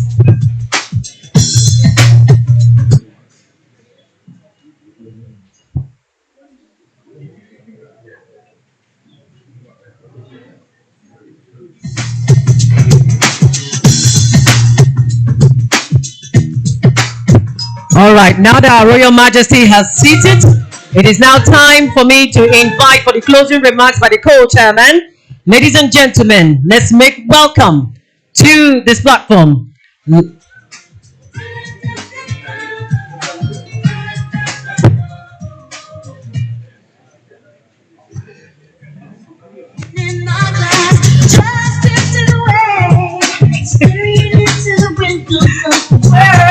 And now, please, ladies and gentlemen, may I have your attention? We want to invite for the closing remarks the co-chairman, Lieutenant General Lamidi Adeosun, retired. Let's give it up for him, please, ladies and gentlemen.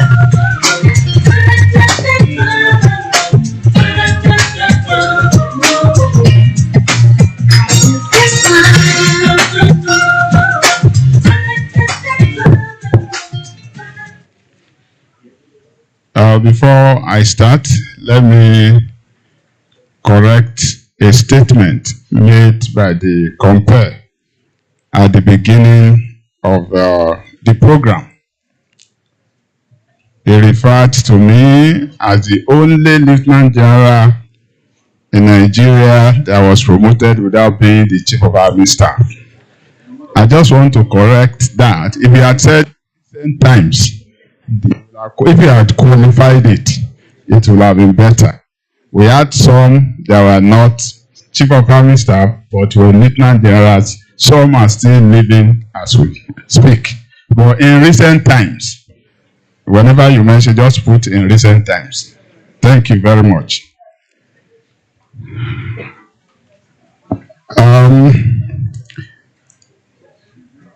Our Royal Majesties and Royal Highnesses here present. The chairman of this occasion and the man whose reason all of us are gathered here today, permit me to mention his name, Ambassador Lieutenant General TUKUR YUSUF BURATAI, Commander of the Order of the Federal Republic, and a former ambassador, Nigeria ambassador to the Republic of Benin. Your Excellencies, the Chairman of Senate Committee on Defense, Army, our distinguished Senator Abdulaziz Yaradua, very senior officers of the armed forces, serving and retired that are present here. Let me also specially recognize the author of this major book. It may not be a voluminous book, but the content of the book makes it a major literary work. Distinguished guests, members of the press, ladies and gentlemen, I remain Lieutenant General Lamidi Adeosun, retired Commander of the Order of the Federal Republic. My task is very simple, to give a closing remark, especially a closing remark in this type of occasion where everything has been said, everything has been repeated, everything has been reiterated and reiterated again. But since it is a task, just like my boss will always say, Ade, I give you 2 weeks. I want to see you in TUKUR. I think that was the first major task he gave to me. And on the 9th day, I called him on satellite radio. Sir, I am in TUKUR. Give me 5 days to stabilize TUKUR before we go ahead. One thing is unique about this particular instruction. As at the time he was taking over the army, every commander in the field has been worried, and the moment they are given a task, they go and bring a pistol of requirement. I need this, I need that, I need, otherwise I won't be able to move an inch. Meanwhile, yes, the things were not there, but there are certain things that were there. The few and little things that were available, what are you doing with it? Before you start crying to the heavens and to the new Chief of Army Staff who is just coming, say you must provide heaven and earth before you can do your work. That was why we started. But let me leave that aside. Everything has been said there. I want to adopt everything that has been said about him. And I want to specially with revered reference, thank our royal father of the day for talking to Nigeria using this platform. He's not talking to us here. He was talking directly to the heart of Nigeria. And I hope this voice will be heard loud and clear beyond this hall so that they can break the conscience of both the young, the old, those in government and those in the private life. I think we need those who will be telling us the way it is directly without minding whose ox is God. I love my heart, sir. Thank you very much. Yeah. The man, General TUKUR YUSUF BURATAI, this book is about his leadership style. I've not read it, but I listened to what was here. Yes, it has captured everything, but I want to mention one or two practical things in leadership. Most leaders, especially in our palace, they listen to what some people call chon, chon, chon. They come behind to come and tell you dark stories about their colleagues for their own personal aggrandizement. When the gentleman BURATAI took over as Chief of Army Staff, I was already a serving General Officer commanding 7th Division. And like in any organization, there are intrigues. There are people who are looking for one favor or the other. I didn't know. I was just doing my job. But they not only go to him to tell him, they also put it in writing that this man that you met as DOC, he will not make you succeed because he will not be loyal to you. He was appointed by the former Chief of Army Staff. So his loyalty is to the Chief of Army Staff. I didn't know. But one day, in his usual and characteristic manner, he called me. He said, Adeko, I'll forward something to you now. What is your comment? When I read it, I was surprised. I was the same person they were talking about loyalty.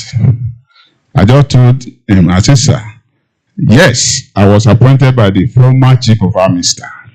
And as a general, as a major general in the Nigerian Army, if I am going to be loyal to my country, to the constitution and government of this country, my loyalty channel is through the Chief of Army Staff. Because no rank is above me again, apart from the Chief of Army Staff. So if the former man appointed me, my channel of loyalty to my country is through him. And you are here now. You are my channel of loyalty. If he had listened, and if he had believed that many people will want to do this thing that is happening between us today, in my village, they call him my twin elder brother. And I've not told him this before. Today, we commissioned one hospital in my village in his name. He was there. The governor of my state was there. All dignitaries in my state were there. As of today, that hospital has attracted a campus of a medical university because of the quality of the structure and the quality of equipment in that hospital. So Ashamu that is not known anywhere today is having a campus of a medical university through the partnership with TUKUR Hospital in Ashamu. I'm mentioning this so that people can see who the gentleman is.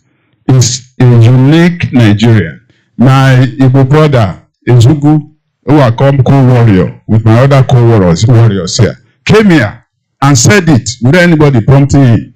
That is what Nigeria needs. And that in essence is speaking to what our royal father has said. So I'm happy to be here. And honestly, this book, for me, I'm a retiree, but that notwithstanding, I'm taking 20 copies because I know I'm going to distribute it. And what I'm going to pay for it, I'll do it before I leave here. As a retiree, I cannot announce money.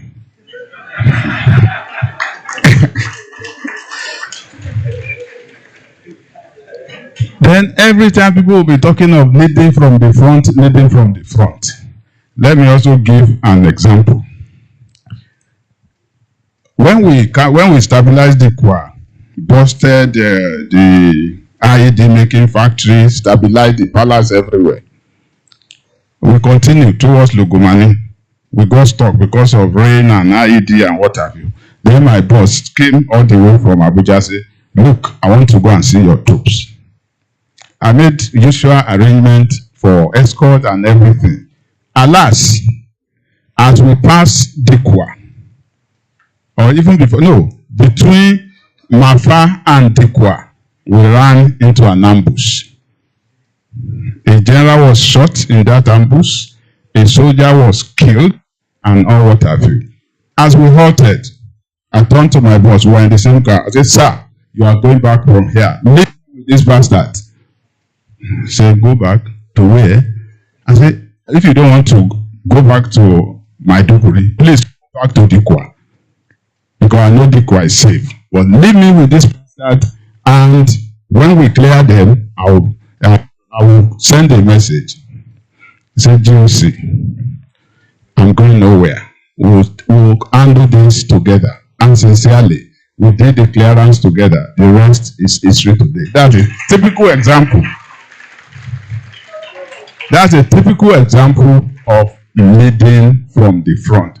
Forgetting about the journalistic write-up and all what have you. I just felt as you mentioned that. So we're talking of leadership. I want to borrow the words of our distinguished senator. I'm also a youth, a little above 60 now. But I'm also a youth. There was a poem which we were taught when I was in the college, Wesley College, Ibadan, precisely, 1978. That poem was from William Wordsworth in the 19th century, I think 1845 or 1848, and a very simple poem that speaks to the youth and what we're doing here today. And what does the poem say? Say, life of great men. It goes like this. The height that great men reached and kept were not attained by sudden flight, but they, while their companions slept, kept on toiling upward at night. The life of these great men taught us that we too can make our lives sublime by making our footprints on the sands of time. General Buratai fit very firmly into everything that was there. Another example, in the Northeast, when we have done all the running around and all what have you and come family around 7 o'clock, those of us in the management team or the command hierarchy will say our dinner by 11 o'clock. That's 11 o'clock in the night. When we assemble for dinner by 11, we will appraise everything that we have done throughout the day. The DMI can bear me witness. We appraise everything we have done throughout the day, maybe around midnight. That's when we will take our dinner. Then we now start planning for the next thing to do tomorrow. We may not leave there by 3 o'clock. By 7 o'clock, we are for route march in front of his house. 7 o'clock in the morning, you can see between 3 a.m. and 7 a.m. When does this man sleep? That is a typical example of great men. When their own colleagues are sleeping, they kept on toiling upward at night. Yes, to our youths, we're talking of AI algorithm or compare. I said so much about it, but the fact remains: no food for lazy person. AI will give you everything from the AI point of view. But the human angle, which has to do with you and what you know, is still there. AI will not represent everything. AI can tell you lies because AI will collate whatever I can see in the cloud and piece it together and give you what it thinks is the solution. If you are not very careful when you follow that, it will give somebody who is also savvy technologically. We say this is AI language. This is GPT language. This is what is this Chinese one? So to our youth, nothing comes easy. You must go through a process. Even in us as human beings, we went through a process of conception, birth, lying, sitting, standing, crawling, and walking before we can run. Yes, it might not take that long like it used to take before, but don't circumvent the process. If you do, you are likely to get there quickly, but you won't last there. So this is really very, very important. So I want to thank the organizers of this great event, and particularly the author who has continued to inspire not only those that know him, but the work he is doing is also inspiring this generation, the generation coming, and other generations still coming. Dear BURATAI, we shall continue to drink and eat from your pot of life for a very long time to come. I thank you all very much, and God bless you. So much. We appreciate that. Would you like to have your notes, sir? All right. That's fantastic. Thank you so much for that beautiful, remarkable, mindful closing remarks by our co-chairman, Lieutenant General Lamidi Adeosho, retired. I mean, this is in honor of Lieutenant General TUKUR YUSUF, BURATAI CFR. And many people have asked me just before we started this, people kept saying, because one of the promotions we did at Literary Media was that this is going to be a literary festival of sorts. And we were amplifying the fact that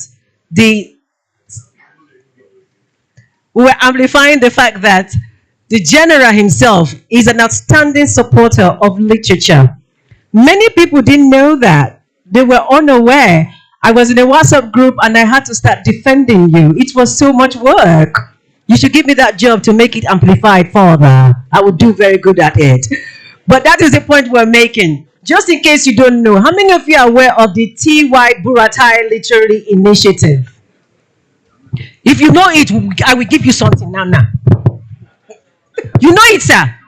Hey, I have something I wanted to give you. I don't know if it's appropriate.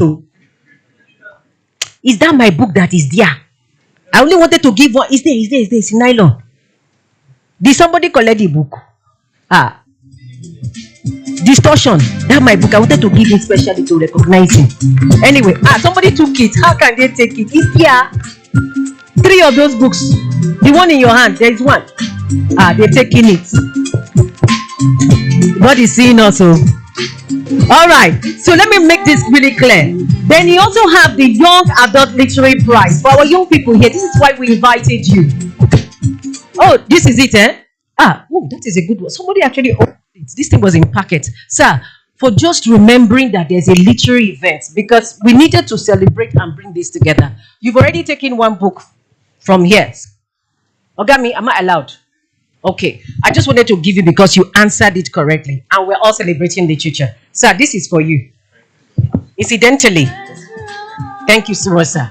Incidentally, it's to him.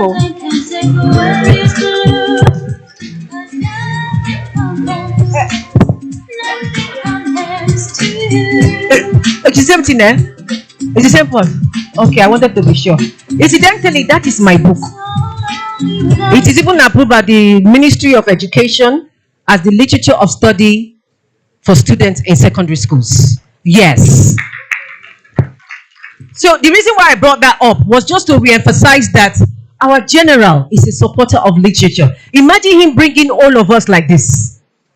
The entire team, all literary in nature, and that we have spoken to. So quickly, let us wrap it all up. Thank you for giving me the opportunity to just do that presentation. It was unexpected, and I just seized the moment to do that. All right, ladies and gentlemen, let us quickly wrap this beautiful session up. The vote of thanks will be given by Professor, but before I do the vote of thanks, please let me honor a woman here.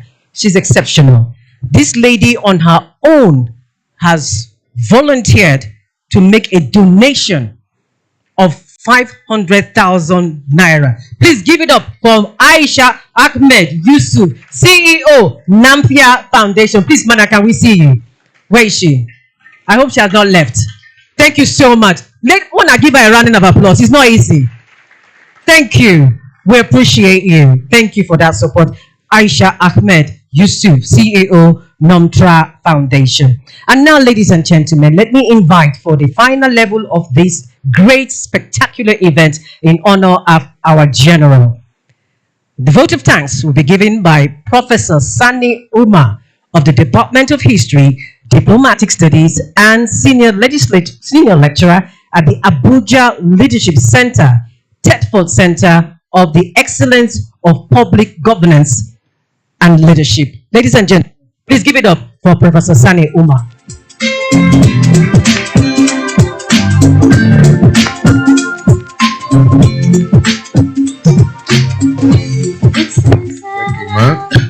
I'm honored and privileged to stand in front of you and join the League of Youth to say that when I grow up, I would like to be like the celebrant. My task is easy and simple. The Abuja Leadership Center has been a catalyst for the production of this book that we are launching today to celebrate a decorated general that is worthy of all the accolades that are to be given. The center is new, but it's already making waves. One of the students from the center was elected a governor, state governor.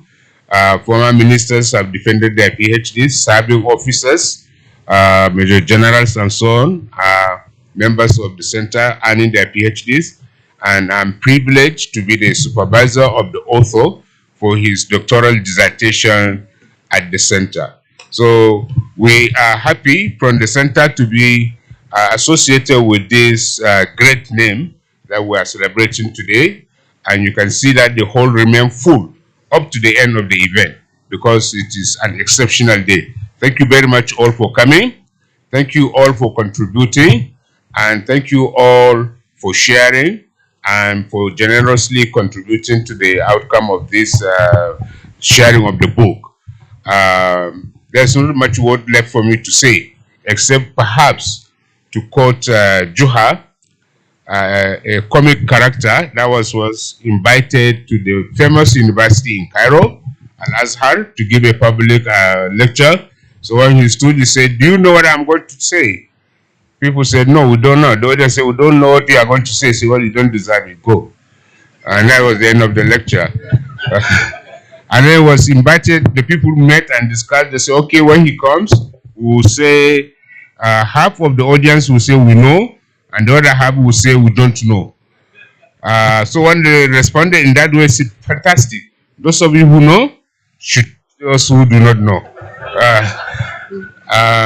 So, yes, that's the way I stand. There's not much I could say that has not been said, except thank you so much for giving us such inspirational career. And thank you so much for being such extraordinary, yet extraordinarily humble. And extraordinary accomplishment, yet extraordinarily humble. And in the author, Dr. Abubakar, when you are preparing the second edition of the book, I would like you to emphasize the extraordinary character of the figure. Why am I saying this? I never met him. I know that I can see him in news and saw pictures of him. And every time I travel around towards KP, there is a farm, snake farm, and I inquired. They say it belongs to him. I'm not sure that it's true, but probably it is. If it is true, it shows the extraordinary type of person that he is. How many snake farms do you know around the world?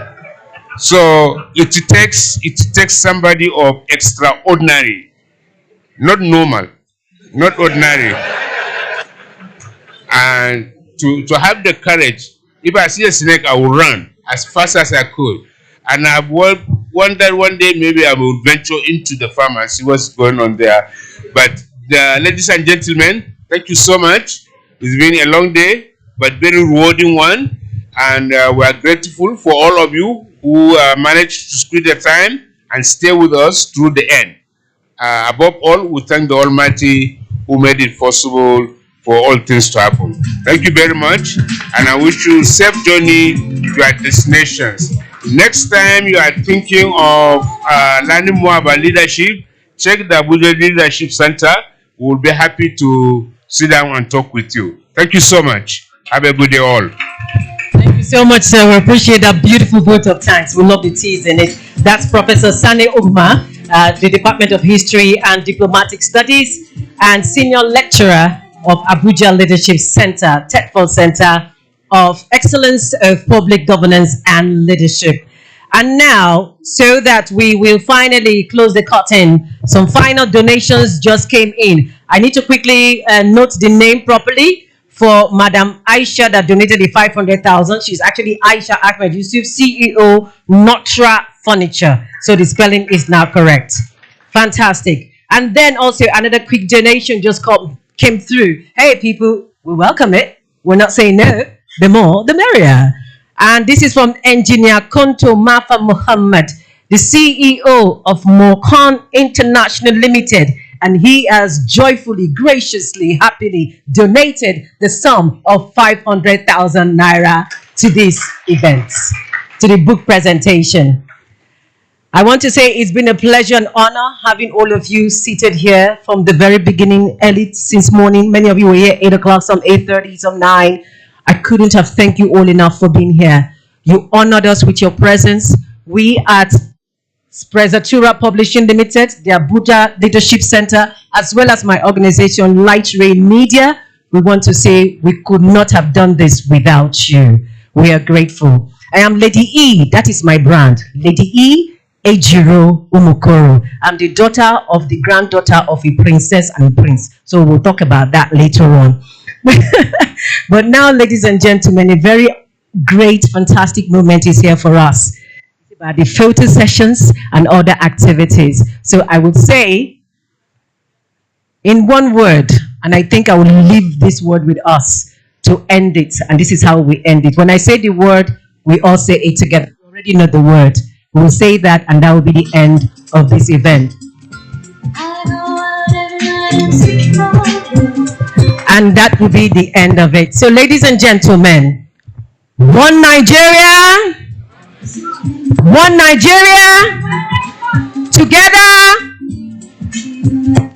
together we stand.